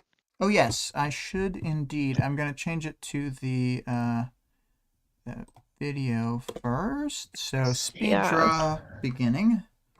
I'll talk about this for a second because I wanted to draw a Triumph baseball card. And then I looked up what baseball cards look like. And oh boy, are they ugly and disappointing and lack any kind of consistent format. Um, so I felt the full force of the challenge of having to design a baseball card that looks like a baseball card to people like me who do not know what baseball cards look like, but also would not be like disgustingly inaccurate for somebody who does. Right, right. Because Oh my gosh, like they're all like different sizes and shapes, and some of them like don't say anything, and some of them have a lot of info, and most of them don't even like show a team logo, or and I don't know, it was just very strange for me. It was not what I was anticipating. Sorry, my dogs just started barking. A lot of them are My dogs are more barking. a lot of them are more focused, I think, on the players' like lifetime stats and things. Yeah. Let's see here. Baseball card. I'm just gonna look at some generic baseball cards. Vale said, "How darest thou insult baseball cardon?" Yeah. Dude, Yeah, it's rough out there, honestly. But I'm really happy with the result for this. I feel like I managed to pull it off, and I did a little his team emblem, which is just his like lion costume situation. yeah, Um, yeah. yeah. I mean, I like it. Anyways, baseball players. I Yeah. once I So once stayed in like a proto Airbnb, in which the room I was staying in had like a wood trim around the midway, like waist height or whatever. But that wood trim above it had like just a row of baseball cards sort of slotted in. So like there were baseball cards lining the entire wall of the room. Very interesting decorations. yeah.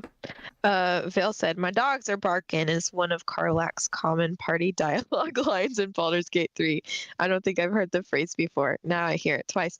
I feel like I say it because I think it's funny. It's just like what old people say when their feet hurt. Yeah, yeah. I have heard that a great many times in my life. Yeah, my dogs are barking. Um, anyways. So baseball, he's shitty at baseball until his dad offers him a cauldron vial. Ooh. So unfortunately, like pretty soon after he gets his powers, the baseball leagues begin mandating MRI scans to verify that no players were actually parahumans. Um, which is oof. But looking back, he's glad that this happened and that he's become a much better person now. Um, and he has a good career without needing to cheat and be like on a different level than Yeah, other he says he's players. on a So relatively level playing field with his competition, which is true. I think that he's a pretty yeah, good street level cape. He doesn't have some crazy broken power. It's also not shitty. yeah, yeah. I think it's like it's like nice. I feel like it's kind of nice to hear this kind of origin story where like something shitty happens and he was like a bad person before, and because of it, it actually makes him into a better person. So it's pretty interesting. But yeah, so I wanted to say, like, I don't think that anyone was looking for this parallel. It was just interesting that like the mandated MRI scans in sports just really reminded me of like mandated like testing to see if people are like intersex or transgender, like in the Hmm. Olympics and stuff. I don't know. It just Yeah, I like imagine the initial thing was like to seem more like steroids, but I agree with you that it seems like that. And like it's becoming a crazy topic because like he was talking about professional, but now they're doing it to like even like kids and stuff yeah, of these yeah. like weird inspection. It's been getting pretty weird. So, yeah. As they depart the elevators, they enter a scene, and there's Miss Militia, Weld, and Kid Win all standing on like one side of the room. And then across from them is Assault, Blocker, Chariot, and Vista. Standing us against them, and then Flechette's like also there, not really seemingly taking sides. Okay, so Miss Militia finishes yelling something, and Assault argues back that there's no real authority now, and so if they go out um, doing what Miss Militia is calling vigilante work, there's not really anyone to oppose them or report on it. And Miss Militia's like, cell phones exist, dumbass. And he's like, no, it'll be fine. um, Triumph butts in and he quickly clocks that Assault is talking about getting revenge with a quick and hard-hitting strike against the Travel Siders, even though Pago directly told them to stand down. Weld says that he believes that they hadn't known that they were attacking a Cape and their family until the fight had started, like based on how the family like described the situation. Yeah, and I mean, like, that's really smart, and that's one of those things, like, Weld is not always, like, he's not always on the ball, and he has, like, clear, huge blind spots with some social stuff, but he's, like, so smart at, like, figuring out what's happening when Cape shit is going down. I feel like he did it, like, he immediately clocks that Coil had kidnapped Dinah, you know what I mean? And, like, this is the same type of thing where he's just like, oh, I mean, it must have been, like, this way because of the way that things played out. I don't know. I'm just always impressed with Weld. Because some characters are dummies. Yeah, I love Weld. Yeah. He's just really usually like really clear-headed. Phil said Rory hits 200 home runs in a month, and a surprise, there is a newly mandated testing. And then I don't understand that topic. I should read about it. Yeah, I mean, I don't want to get into it because it's like not fun to talk about, but it's probably something to look into or think about. There's a lot of like weird gatekeeping that's going on. That's like clearly just like anti-trans rhetoric in a place that people feel comfortable doing it because there is a little bit of true justification to it. So people just go fucking off. And then the way that they actually implement it means we go from like just people playing whatever like the little kids play in whichever league and it's fine because it's not a big deal to like there's genital inspections for all players for all these little kids. Isn't that great? And something notable, because this is mostly about trans women playing in women's sports. Something notable is trans women have gone to the Olympics and competed against trans women before, and when you hit that level of skill, they're not the ones that are like consistently winning. So it's just, anyways. And I mean, at that level, like, there's so many like factors. Like Michael Phelps won because he has weird dolphin body. Like no one else has that. So it's like we should start doing dolphin body exams before we let people go into the Olympics. Yeah. Assault gets angry about how there's like office workers telling the people who work in the field what to do when they have no idea what it's like and the level of risk involved. See, that's an argument that did resonate with me. Yeah. I was like, too true. He thinks that if they don't act against the villains, that they're basically condoning them and encouraging them to continue their tirade of unspoken rule breaking. And then I pulled a quote here. You'd be violating your probationary status on the team, Miss Militia said. You'd be violating your probationary status on the team, Miss Militia said, quiet, going against orders. My joining the Protectorate was conditional on being on the same team as Battery, Assault replied. He met Miss Militia's eyes with a level stare, as if challenging her to press the issue. Sad.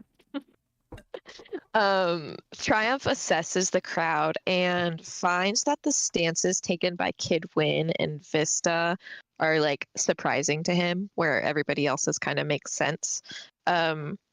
He says something like, Kid Win, I thought you were more of a rebel.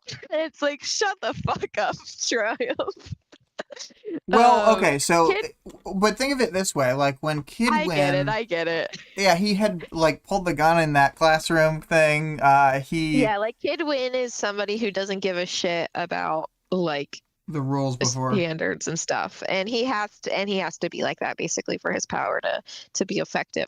But also, Kid Win is somebody who doesn't really not that he's selfish, but like his his rebelness is really more about him on a personal level.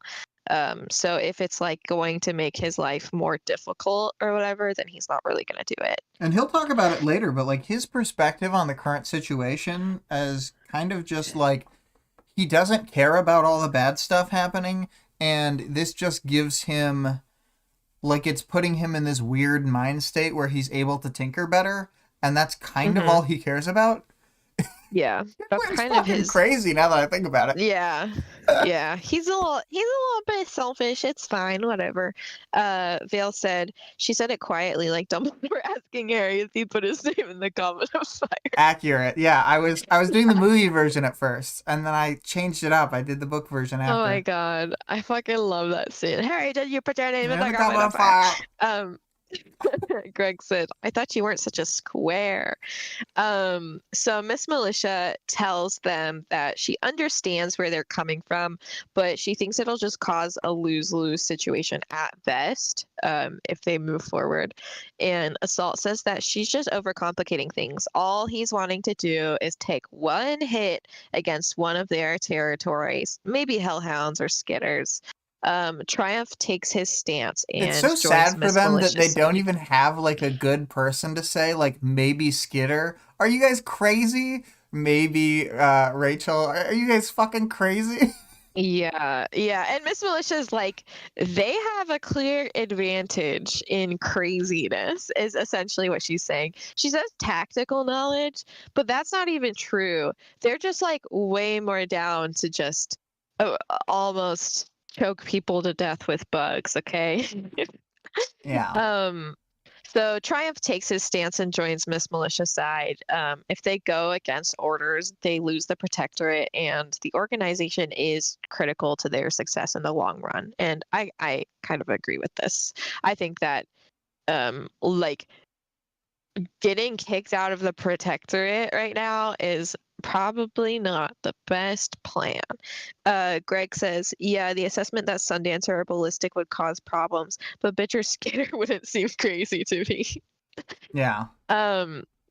Pago dramatically just arrives just in time. Dude, I love this and because she waits until not one but two people have spoken on her side right in a row, and then she's like, well said.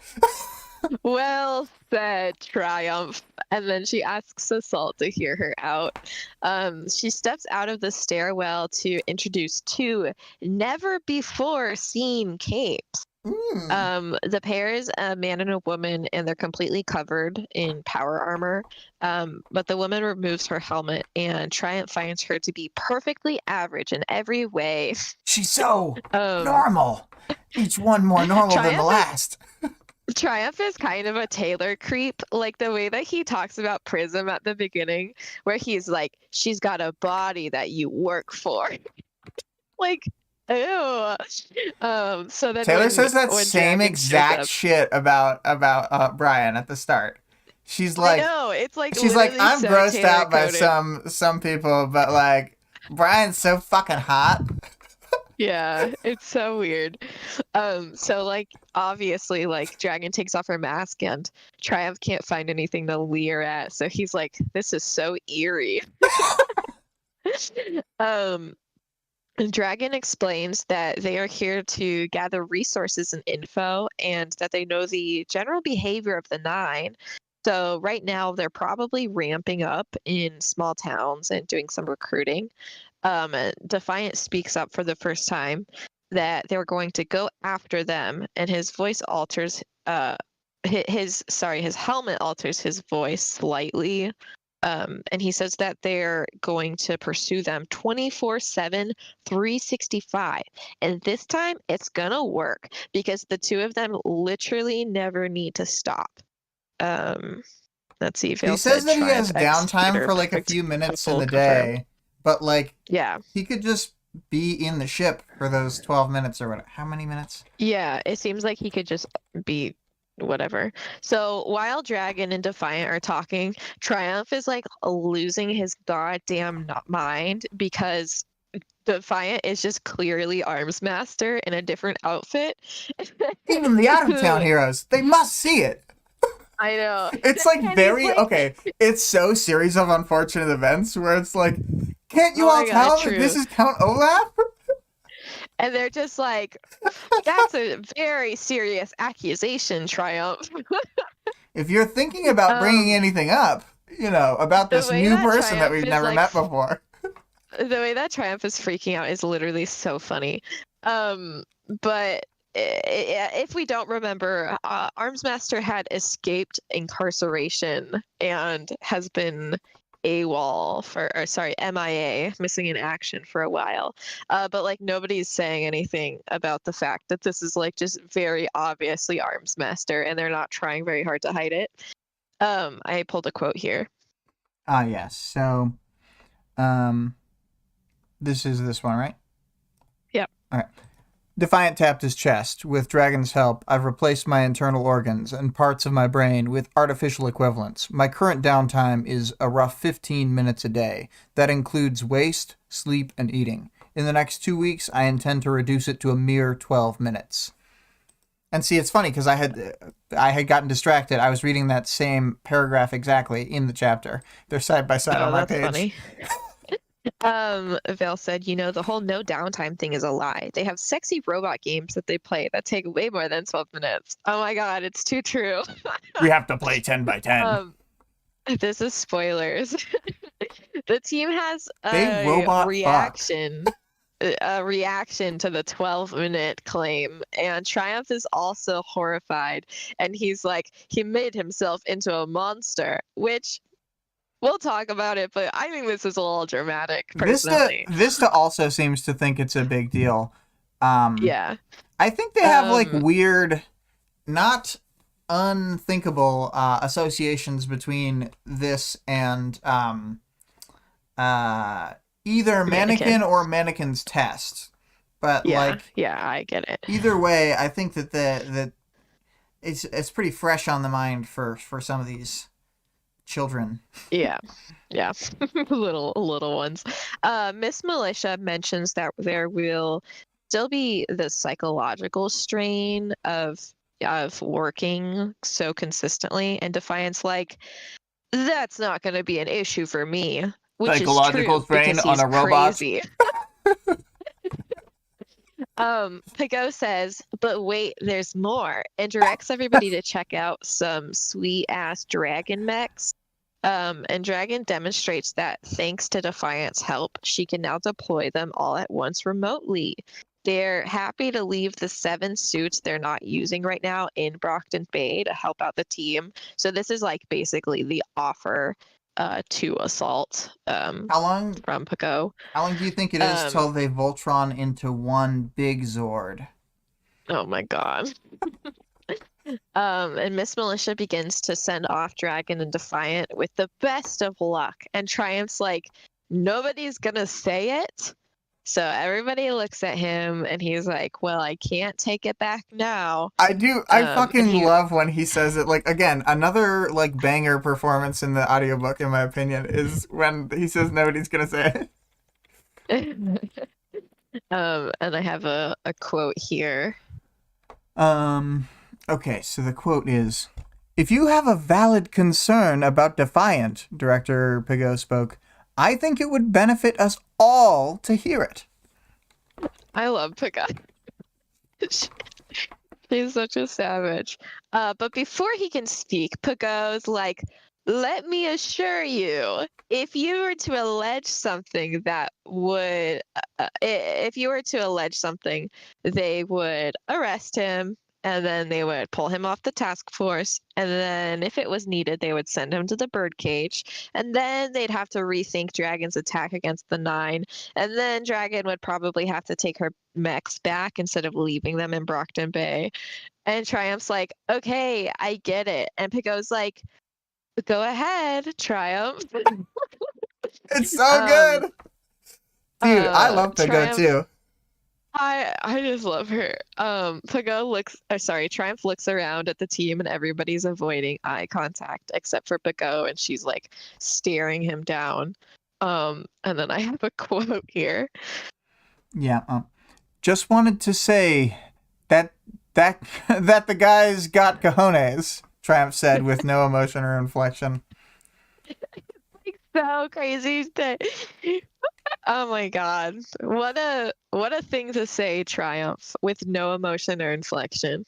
I, So Prism comes to I feel like I fuck these up all the time because they describe how they say it after I've already read it, and I'm like, God damn it, I'm an idiot. Oh, I'll you're good. I'll pre-read more. Um, let's see. Vale said, I need to run for dinner. I'll catch the rest later. Take care. Bye, Vale. Bye. Um, so Prism comes to check. She like hobbles over and checks on Triumph about getting coffee, and he's like not interested in her anymore, period. Yeah, um, yeah. it's really So he sad. tells her to have a nice flight, and she like obviously is like looks disappointed. So Triumph leaves and he takes a walk while thinking about how much all of Armsmaster's actions have like made sense to him, where they have seemingly baffled others, and the fact that it makes sense to him worries him, and he feels like his compliance with this latest thing is leading him down the same road. So Triumph arrives at the frozen forms of Crawler and Mannequin, and he stays and just stares at them for 15 minutes. And Yeah, that's the chapter. yeah, it's a really good one. I really like this one too. Oh, so good. Like so many I, characters in a scene, and I just think he makes it work. yeah, yeah. I think that this is like almost like a better version of the original Wards chapter, where there's like a big discussion going on and you get to see how everyone feels about it, and you get to see it from kind of a third party perspective, but it's still from Triumph's perspective. I just feel like it's really good. Well, right, and I mean the Yeah. fact that Triumph feels out of the loop with the wards and stuff, Hmm. as well is also good, in that way. Uh, Yeah. yeah, it's just a really good one. I like that we see the trigger event and the Cauldron Vial, also a trigger event. But Hmm. so with those two trigger Yeah. events, I like how they are. We don't see like the visions or anything. We just get the actual meat of the character backstory. Um, Hmm.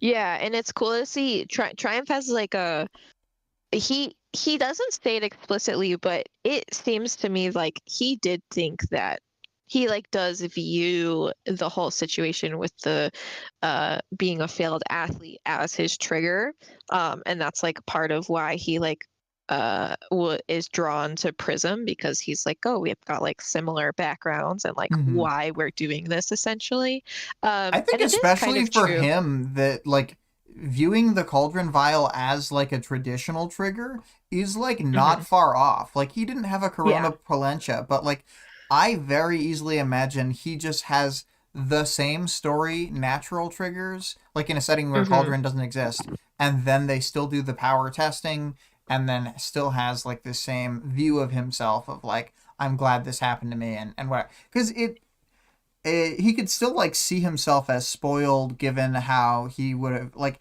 you could just tweak it a little bit to be more like he had preferential treatment to get like better coaches because he was the mayor's son and blah blah blah blah blah. So like it's not very far off from just a traditional trigger event.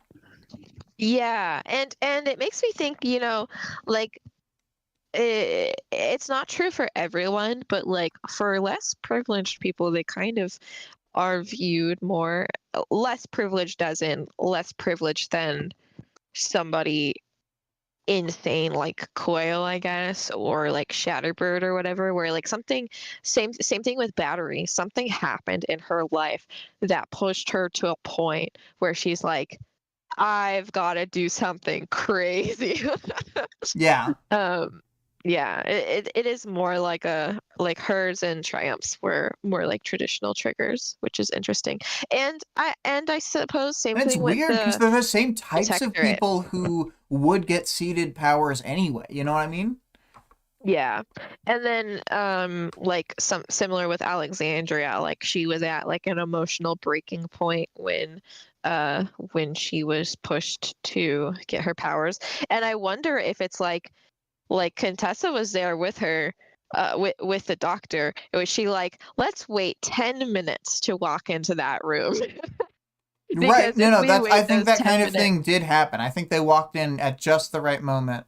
Because, like, she's yeah, literally mid crying, and that's why she doesn't notice them walk in. yeah. And I So think they use a yeah, door maker door. Because I think that they already have him. oh yeah, that sounds right. Um, yeah, you want to talk about Triumph? Yeah, well, I put him actually last on his chapter. So Okay. he'd be like the finale. I did it kind of. I put them aside from him in the order they showed up in, but I was thinking maybe I'm gonna move Prism down to just before Rory, and then Mm-hmm. we'll try to play it by ear from there. So we're starting with Ursa Yeah. Aurora, who is from out of town. Um, Ursa Aurora exists, and she makes bears, which is cute. she has like an interesting way of speaking a little bit. It feels like it just gives Wildbow a way to say phrases he wants to say. Because she's like not here for long enough to need a voice. Um, so that's kind of interesting in a way, but kind of generic. Um, Hmm. so we can move on from Ursa. I don't have a lot to say. Yeah, that's fine. Miss Militia, as always, Queen of America. Mm-hmm. She is down to follow the rules. And the reason for following the rules are not just let's follow the rules because the rules are there. Her reasons are like legitimate. Like, let's follow the rules because if we don't, there will be too many consequences. And we really don't have time for that. It's just going to cause more problems than we already have. So that's like a very obvious take from Miss Militia. Mm-hmm. Mm-hmm. Yeah. And then Assault is on the other side of that. He seems to be heading the like other force of like, He we also need thinks to they can beat just the get away shit out with of it Skitter. if they, Yeah. I yeah. yeah, I don't know what Assault is on. I mean, he's obviously grieving right now, which they like mention. He gets pretty upset specifically when he's talking about like, you guys don't, like, these people who work at desks don't know what it's like in the field. And he's thinking about like what happened to Battery in that moment because his like voice is breaking up and stuff. So yeah, he's, I don't know, he's not having it, but Also, thinking back to not their a very previous smart fights, move. though, like from his perspective, it's like Arc 6, we fight, they kind of cheated, they cheesed their way into a victory with a surprise attack. That's the way he views it. And he's saying we would be cheesing our way to a victory with a surprise attack. So, like, that's the way he views Hmm. that encounter. Then you have, like, them in Arc 10. Yeah, they had this, like, plan that they used in the middle of the night. Again, another attack on our, like, shoddy defense, and we had to come Hmm. back, and we weren't fast enough to catch them. But they wouldn't be together, and we'd only be fighting one of them. Like, I can see where he's coming from with the way he views the situation. He's just dead Hmm. wrong. It doesn't work. It doesn't work when your team isn't going along with it, though. Like if Pagub was like, "Yeah, let's fuck them up," then it wouldn't be a problem. Yeah, it would be totally Um, different. yeah. And I mean, we know Flechette this wouldn't does work this. because fucking goddamn Chariot's in the room. Yeah. True, true. Which, oh my gosh, Chariot.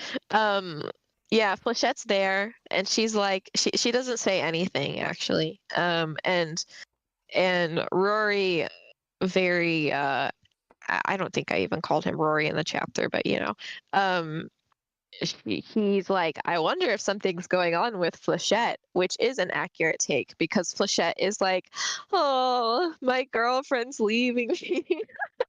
Yeah, She's she's going through some background stuff. Flechette has her own separate book that's happening right now, and she's distraught. Yeah.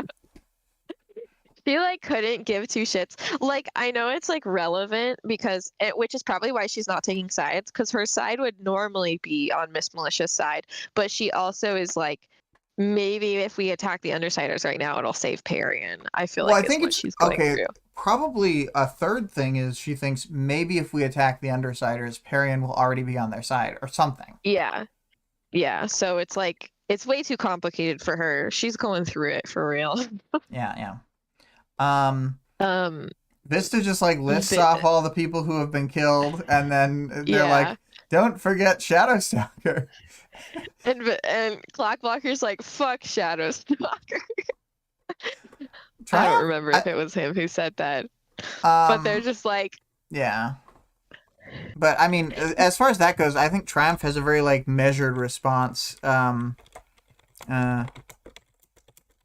He says, yeah, Clockblocker says she left. Then he says, I'd still consider her a casualty. We might not have liked her, but she was one of us, and the enemy basically took her from us.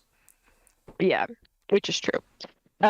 Vista is one of the two people that Triumph is a little bit shocked that on what side she is, because Vista is like such a hero, and like when Gallant was there, she would probably have been on the other side. But Vista's like way too jaded now. She's just gonna go in whichever side is more dangerous for her, honestly. I know it's not conscious, but it like I feel like that's literally like whatever is most risky is what Vista wants to do. Vista Sometimes Vista reminds me of Jordan, our coworker Jordan. Expand on that, please. Self-sacrificial in Okay. like a like oh man, and then like a like don't tell me what to do kind of way. I see it now. I see what you're saying. Yeah. Like a very. Yeah. Yeah. Like when somebody if he had worked all day and then our night shift calls out, he would get angry if he weren't the one to be volunteered to do the night shift. And I feel But like he'd Vista's also the be same way. angry that he had to do it. So it's like a Well, he'd be like annoyed that he had to do annoying. it, Yeah. but like he gets offended like that somebody would dare think that he is limited in any way. It's Several of the people we specifically need. with his job. Yeah, several of the people we work with are working Our themselves to capes. death. Um, Yeah. yes, Um, they're really hero pilled right now. yeah. Kidwin is the other one who is surprising because Kidwin's such a rebel, but I feel like we covered it good earlier. Like Kidwin is a rebel when it suits his like personal direct benefit. Right, and he has learned, I think, within the confines of the story, when he can act in and out of. Like, he has become more adroit at what he can do because, uh, let's take two examples of illegal things he does. Take out a like cannon in public and cause damage, whatever, like an untested cannon. That's one thing where he gets in trouble. Shoot up a school, really. Well, at the bank, but yeah.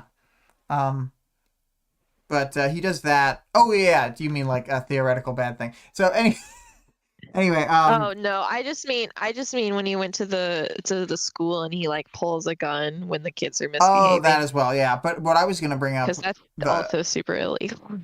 yeah, probably. But I was gonna say the other thing he does is when he's meeting Chariot and he uses his tech to do something covert, Mm-hmm. and then he's able to report it, and Pigo can leverage it. Like then he's doing the right thing, and he's like in the right. You know what I mean? So Yeah. he's learned to navigate these situations within what we've seen of him so far, where he was clearly terrible at it before. So he maybe thinks he's a rebel and he's not now, whereas more like now he knows what to do to stay on track and be able to do what he wants. Mm-hmm. Yeah.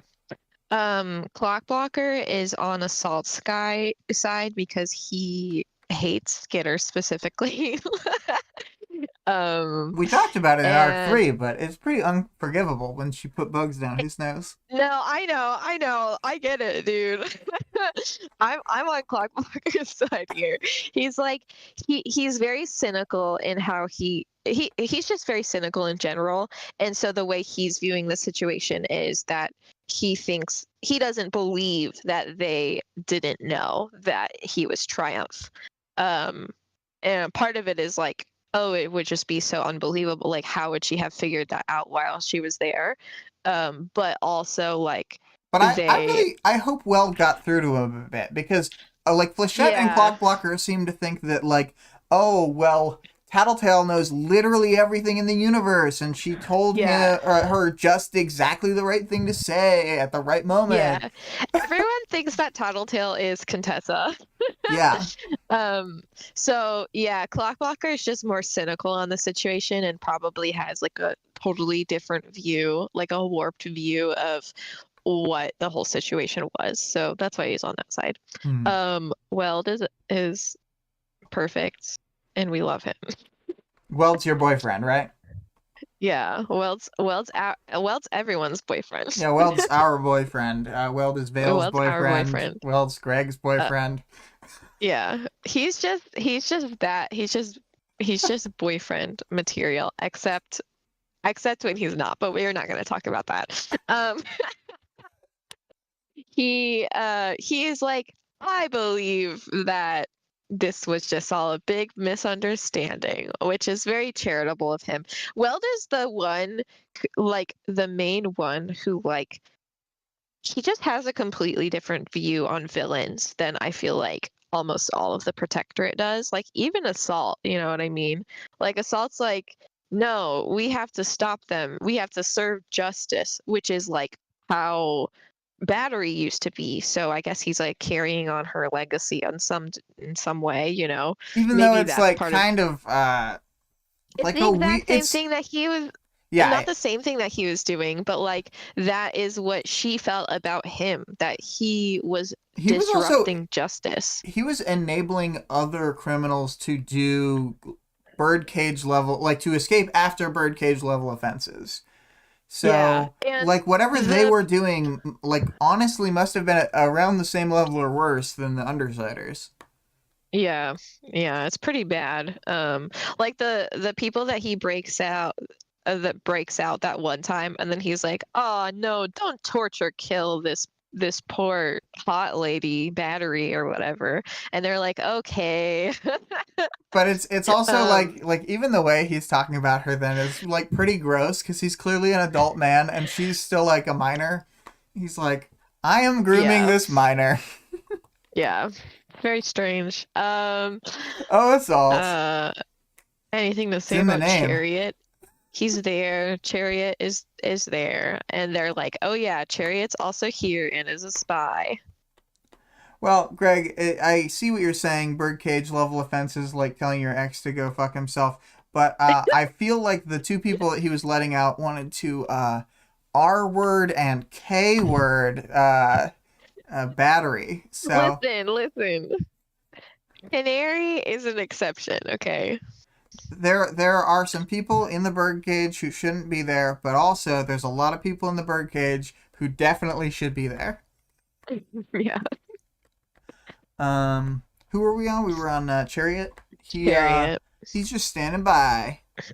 He's just standing by. He's there and he's a spy, so this plan isn't very good. Anyways. Pago is there and she's awesome. She's like so good in this chapter. Mm-hmm, mm-hmm. She Go sh- she rules. stands she stands there and waits for just the right time to make it a traumatic entrance. She literally is like she's just so much better than Coil. I feel like that like Coil's her obvious like counterpart or whatever. She's just so she doesn't even need powers to be so insane and manipulative The crazy and part to of them being like these counter forces to the two major like sides in the city is like their backstory and stuff. Like, Mhm. oh my god, the Pego Coil stuff is so good. Oh, it's so good. So I'm glad you Um pulled that out and mentioned that. yeah. They are very Yeah, they're similar, great. except she's Sh- awesome. Yeah, she's the more awesome version of Coil. She's like pretty much just as big of a shithead, but she does it so much better. Um, so she just like busts in, drops like a huge bomb, totally derails the conversation. So like now Assault like can't do anything because of like the crazy things that are happening. You know what I just But thought of? She's kind of got the huh. energy of Dame Judi Dench playing M from the Bond films where Dame Judi Dench was M. Hmm. Yeah. I have not seen this, but She is an I'm sure old that it's true. lady who's like, James Bond, you're gonna go kill these people for me. Um, and she's like Pigo. Yeah. Well, she's awesome. And then yeah, she busts in, she drops some huge bombs. She emotionally manipulates Triumph into giving in to the situation, just like in front of everybody, She off the defeats cuff. him with her superpower like it's nothing. Yeah, it's so good. Her power is to be a bully. Dragon has a body now, and she can pilot more than one mech at once, so that's pretty sweet. So the whole development about her telling Arms Man that she's a robot, it was a Yeah. success. Yeah, clearly went really great. And Dragon's like, Defiant helps me with this. And Defiant's like, Dragon helped me with this. And they're like, you know, They're like practically making out in front of everybody. It's gross. they're like Ah, yeah, PDAing yeah, so yeah, yeah, much. yeah. They literally gave themselves like matching bodies. Like I just can't, it's so much. Yeah. Their love is too intense for a mere human. Mm. But yeah, it's pretty exciting that Dragon gets to be a real girl now. Very cool for her. She gave herself like AI like combined every single woman face in the world and then became that person, which is pretty funny. Um, she's like so racially ambiguous that she could be literally any race and nobody would doubt it. So yeah, it's a pretty cool, pretty sweet design on her part. Rory's like, is she light skinned or dark skinned? Yeah, he can't figure it out. Her hair is just like curls and then straightens and curls and straightens. It's like bouncing around. You God can't tell. damn. She keeps confusing me. Do you have anything else to say about Dragon? Dragon's awesome. We all Dragon's stand awesome. Dragon. She's like a robot Pigo, and I know that Pigo doesn't like Dragon, but for as much as Pigo doesn't, we do.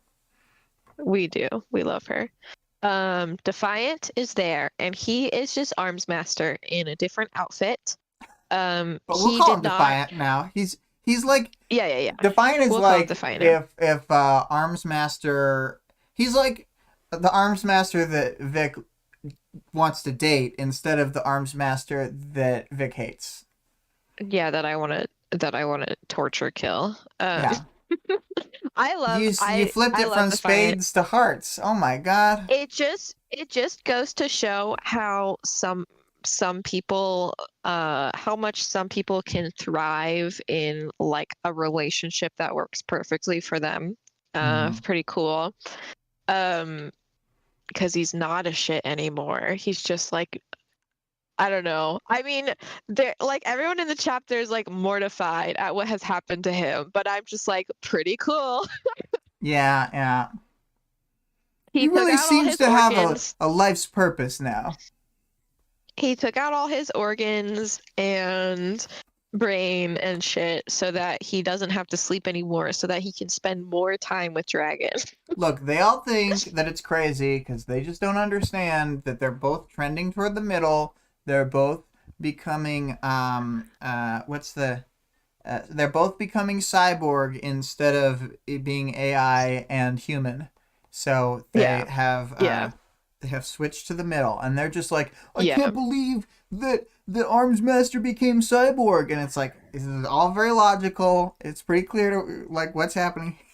Yeah, and it's like his name is literally Defiant. Like they can be like, "Oh my gosh, he's became just what the Slaughterhouse 9 wanted him to become the whole time." And it's like, "Yeah, he fucking understands that." That's like the joke is that like he he can do it and not be an evil person.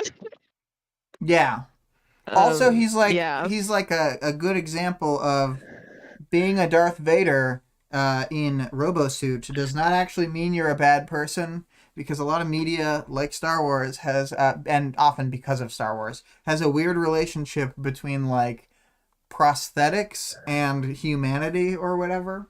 Um, Hmm. where like more prosthetics makes you bad. But Yeah. like that's a It's like that's a weird they're like concept to play out, I guess. I mean it's like weird and ableist, but Yeah. also like it's like Ship of Theseus but with people, and it's like if they're still them, they're still them. Like Ship I of don't really see Pepius. you can't really Ship of Theseus a person. Like if the person is the brain. I think That's that's how pretty I see clear. things. Yeah. I think Yeah, the person is the brain. So that's not how a lot of other if you people take view things, though. yeah, if you take an entire brain and you take it out of one person and then put it in another person, they would be the brain. They would be Yeah. in the new body, and there might be some residualness from the body, Well, I like will say that whatever. like your body, like you feel emotions throughout your whole body, and like if your Hmm. brain was just put into a different body, you would have like a fairly different like Yeah, yeah, yeah. baseline There would emotional definitely makeup and be stuff. there would definitely be a change. There But would like I be still agree with you some that you are the brain. yeah, there would still be some changeover, but you are the brain. So I don't know. I think that's like he didn't yeah, he like messed with his brain, but the part of messing with his brain that he did was just uh like turning off the need for sleep, I assume, like compensating for that part. So I don't know. I think it's a pretty sick upgrade. I personally would do it. Um The just possible my downsides own are that thing. he does need maintenance, so if somehow he was, I mean, he's never imprisoned in the story, but if he were imprisoned, he would just slowly break down or whatever. Yeah, yeah. So you want to talk about Prism? Prism is Sam. Prism is Rory's girlfriend, kind of. Um, she was at a date at his house to meet his little sisters and his mom and his Yeah, mayor he dad. literally came to family dinner, but like whatever. It's not even a big deal or whatever. It's It's not fine. even a big deal. He's like, it's because my parents are good cooks. Yeah, bro. I couldn't let you leave without this good food. We're not dating. Um, Prism has one of those bodies that you work for. Like, Yeah, one of those bodies that you work I don't for. know why that, like, it like grosses me out on like such a fundamental level. Like, but like I have to get over it um Because that's also Taylor's fetish. because it's also Taylor. But when she says it, it also makes me like It makes your just skin like crawl. it makes it makes me heave, Okay, honestly. It okay. makes me dry heave. Well, I'm It's glad to know disgusting. which reaction you're getting, because they're different feelings for I sure. I don't like talking about bodies in that way. And to like say that about like somebody you're attracted to, it's like, okay, so if she stopped working towards that body, like you wouldn't be into her. It's just like skeeves me out in a weird way. But whatever, it's fine. She's hot, she's a gymnast, she's like coming to terms with Also, her worked trigger. is Like, italicized, so you know. yeah, oh God, that makes it worse. That I you knew it would. worked for. Yeah. Um, she doesn't say anything about the Defiant thing. And then like Rory's like really mad about it, but like she doesn't even fucking know Arms Master. Like, I don't know. She doesn't work here. I think that he is like, it's not her specifically, it's all of them. He's upset with Yeah. everybody, and this is the only like, this is like a lash out kind of. Yeah. I mean, he really does like cut a tie between them, and they probably don't get back together later. But Yeah. I think so. It's kind of unfortunate. That's all there is to say about Prism. yeah, Um, I think her power she's is really just kind of fucking a cool. yeah, her power is cool. She's kind of sweet and very much more on the well-adjusted side. Yeah, yeah. Um, Rory. yeah. Rory, he's all fucked up inside now. He sees what Arms Man did, and he kind of thinks, "Yeah, I'd probably do that." Yeah, I don't think so the thing about Rory, he comes off more like somebody who uh doesn't know themselves very well because of like the fundamental personality change that he went through. So I don't think that this is true at all, that like he would go down this path. I don't know why he thinks that. I think he's just like I don't know. I don't know. He's like, "Oh, I can understand this and other people can't." I think it. So that I think must he's got that mean thing, and this is another coworker, like with Cam, where he'll like talk about the way he is, but really he'll mean like the way that he used to be in the semi-recent past. So like yeah, yeah, Rory yeah, has yeah. changed, but he has not. He both has Yeah. and hasn't acknowledged the change. He can acknowledge the change in some spoken thought, but in another Mhm. way, he sees himself as being as bad as he always was, or whatever. Yeah. I think if he hadn't got over his because the problem he was spoiled and entitled. He was so entitled that he thought he deserved to be a pro athlete even though he couldn't do it. Like he was just not successful at it. So he fucking took a vial. Like that's insane. So like that Rory sure would like turn into an arms master. But that's not who he is anymore.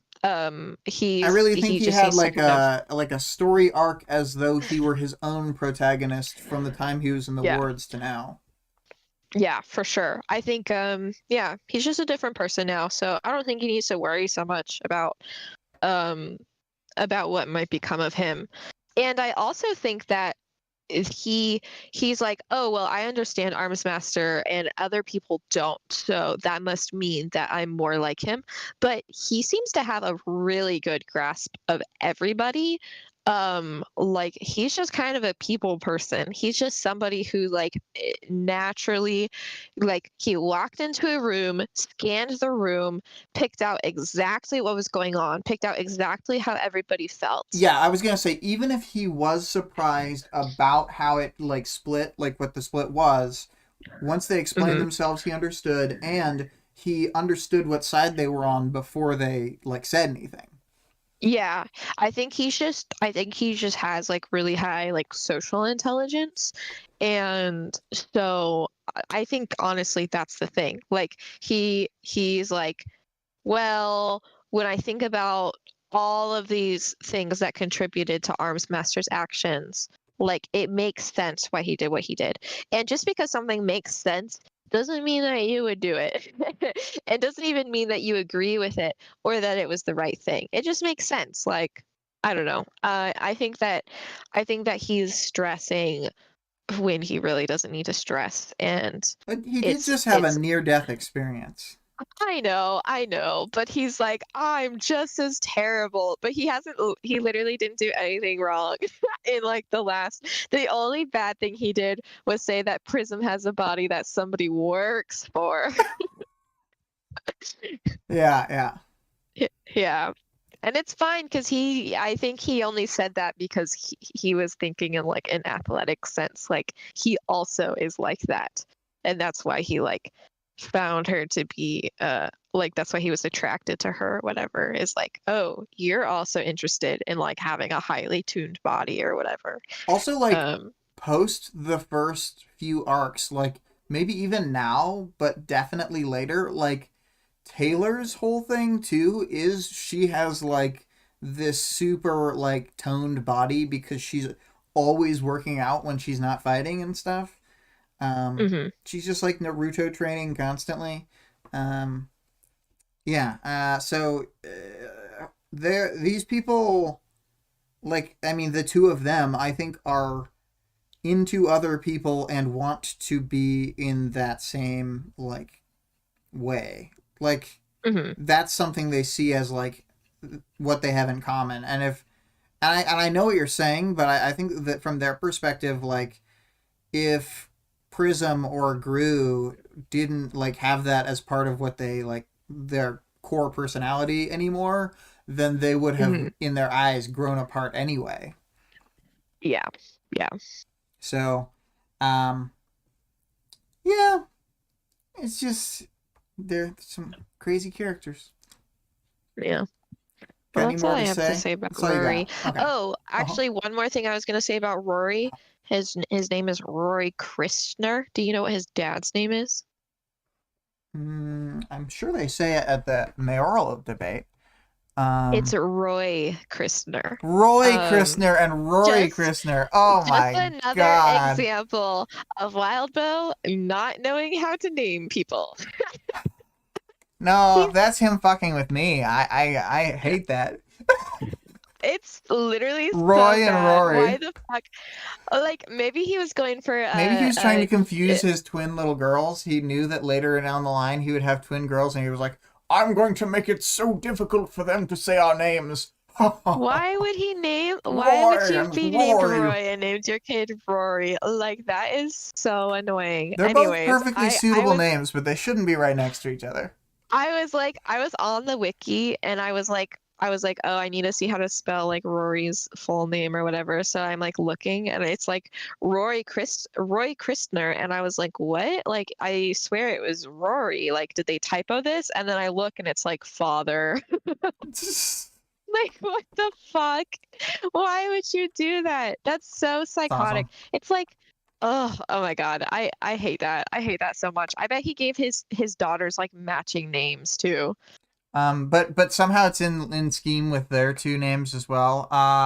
Yeah. Uh, It's Ray and that's literally one of the ones I was going to use, okay, and it's Ray I couldn't think of it there. and and Ray and Rachel, like truly cursed. yeah, like something uh, okay, matching twin names are cute if they are nicknames. That is my perspective on it. I knew a Jazz and Taz, okay, in middle school, but one of them was Jasmine and the other one was Fantasia or something like that. So that was fine because they had two distinct fucking names. Right? Mm-hmm, Like mm-hmm. that's fine. But then they had matching nicknames. That's the only case in which it's acceptable. I bet you could get the names pretty far apart and still have a rhyming nickname scheme. So that's pretty good. Yeah, That's a good exactly. idea. Yeah. Yeah, I think it's super cute. If I had twins, I would do something like that. Very, very different full names and then coordinating nicknames. I think is very cute. Naming yours if your name is Roy, you are not adding an extra R in it and then just sending that off. That's fucking ridiculous. Did you see what Greg said? Greg said uh Greg said if he had a little brother, they'd be named Troy. Uh Definitely. Oh my God. Okay, that's all I have to say. I Yeah. wanted to mention that. Good. Good. Good. So down to the little powers knowledge here. Um, uh, we've got and the world building, of course. Your hmm call outs here. Do you want me to read one Oh, of these or? yeah, I just wanted to mention that they have a hospital inside their PRT building, which is crazy, and they can just like go between their offices to the hospital, back to their offices, Well, the other thing whatever. is they didn't have a hospital in like the protectorate building, but this is hmm still like even at the time, like they could have like hid out in an office or whatever. Yeah. And then there's also like emergency buttons on the elevator, which I just thought was like kind of notable. It's like, fuck you, I'm using the elevator. Yeah. Um, I just thought it was funny. Um, I Well, think that it was makes sense because like some of the situations they're in just they need to go now kind of thing. yeah, yeah, yeah. I would have personally probably taken the stairs, but like not, not all capes are. Honestly, I guess most of the capes are handy capable, but like you could have a thinker or something um that was injured and Or needed to take the elevator. like literally Rory now can't run around, but if you took him to a fight, he's like an artillery. Yeah, yeah, yeah. And then something else that they mentioned, I think uh Defiant or Pico or Dragon said this. Jack may keep his people engaged with games like what he tried to set up here. And I was like, oh God, do they not know that Tattletale really was who fucking set up the game? Because if they found that out, they would be livid. Like, even though it was a better option, like, they're not going to be down with that. So I just thought that was funny. Like, they never know what Tattletale's doing. They're always like mixing up what Tattletale's doing with what Coil's doing with what Taylor's doing. Like, they're all Or like what Jack's doing. jumbled together. Yeah. Or with what Jack's doing. Yeah. Like how Jack fucking like messed up Amy and Victoria, and then everybody's blaming Definitely Tattletale. And See, also I think they'd be less mad at her Taylor. for the gamified thing than they are for what they falsely believe she did. You know what I mean? Yeah. Yeah. I just thought that was funny. Like, every time I realize that they don't know something, I'm like, I don't know. It's just so funny for me. Yeah, no, I like that too. Like in Ward, people will talk about Tattletale's power, and like they literally still don't know. I know. I was so shocked. I was so shocked when I was listening to Ward, and they were like, "Well, we don't technically know," or like they like misattributed it. They like totally I think they get had it the wrong. same idea. They're like, yeah, they just like continue to get it wrong. Finds weak points, and it's like technically it does do that, but it's not. It does do that, but that's just because that's what Tattletale loves doing. yeah. But like she can just get that's all any I had for. Yeah. Anyway, that's all I had for world building.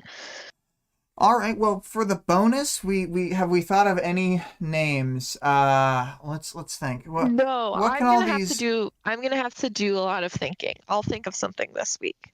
Okay. I'll leave you to that because the ones I'm thinking of are pretty weak. I don't even like. They're not like terrible in some way, but they're so embarrassingly not catchy that I'm not gonna say them. Okay. I guess down to the audience participation. What's your take on the morality of the Protectorate redeploying Defiant? Triumph seems to think it's a big deal. So I am reading that first answer. Greg is saying, I love what they're doing. Rehabilitation is preferable to incarceration, but I don't love how they're doing it. In government, and especially in law enforcement, transparency and oversight is necessary. It's possible to do this while still being upfront about arms master's identity, and failing to do so is doing everybody a disservice. Yeah, it's a real problem. Yeah, I think I agree. I just kind of also am like, I don't know. I think it's more fun this way. Yeah.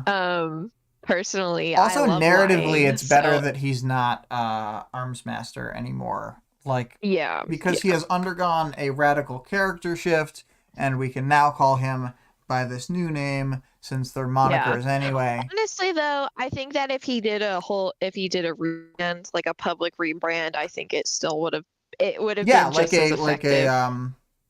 Been like, hey, Arms Master is in recovery. He has a babysitter who never sleeps and whom they share a brain cell with. And they only have one brain cell between them. They only have one brain cell between them, but it's like a really big brain cell. And yeah, he's going to be doing this very specific mission where anything he does is basically fine. So I don't know. I think it was a good call overall on their part. It's also like they're really throwing themselves into like the fight that nobody else is willing to take on, kind of thing. You know what I mean? Yeah. So like because they're going to hell to fight the devil, most people are gonna allow it. Yeah. Anyway, so and I also don't. I suspect that they don't think that they're going to last. Well, it's hard to say because like the way that people view Dragon is like on a level with any one of the triumvirate, I think, except maybe Eidolon. Yeah, for sure. Dragon's like one of like the heroes. I'd say she's probably one of the top 10 most famous heroes in the world at the moment. And also, like, in terms of power, like, they understand she's quite powerful. So, and I mean, she says it herself. The only reason she hasn't done this up to now is because she had no way to circumvent Shatterbird. But, yeah, I believe. Vale says, it never really bothered me. There are bigger things going on that need heroes, and even villains, to combat. And this world is normally far, far more corrupt than the way he was handled.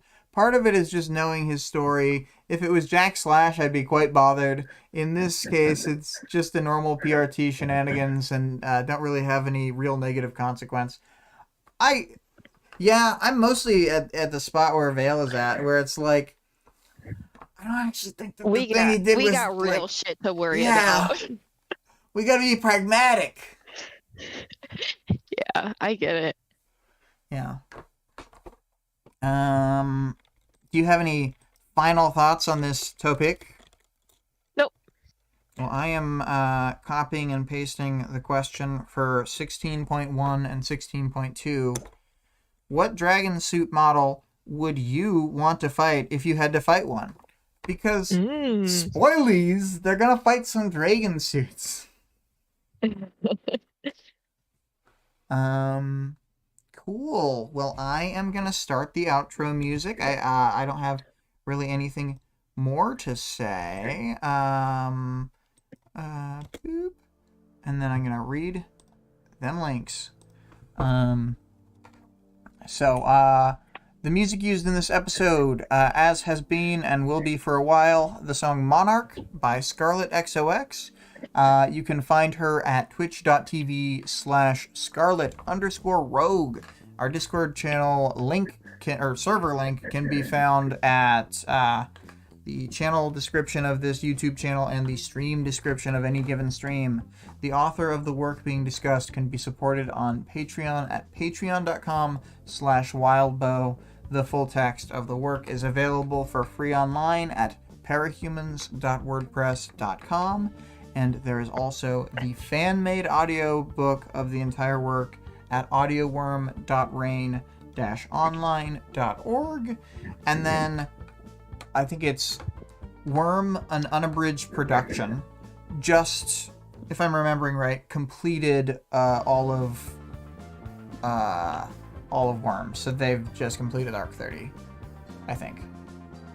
Anyway. Nice. Multiple audiobooks, but I am going to say goodbye to the people. Do you have any final goodbyes? Goodbye. Goodbye.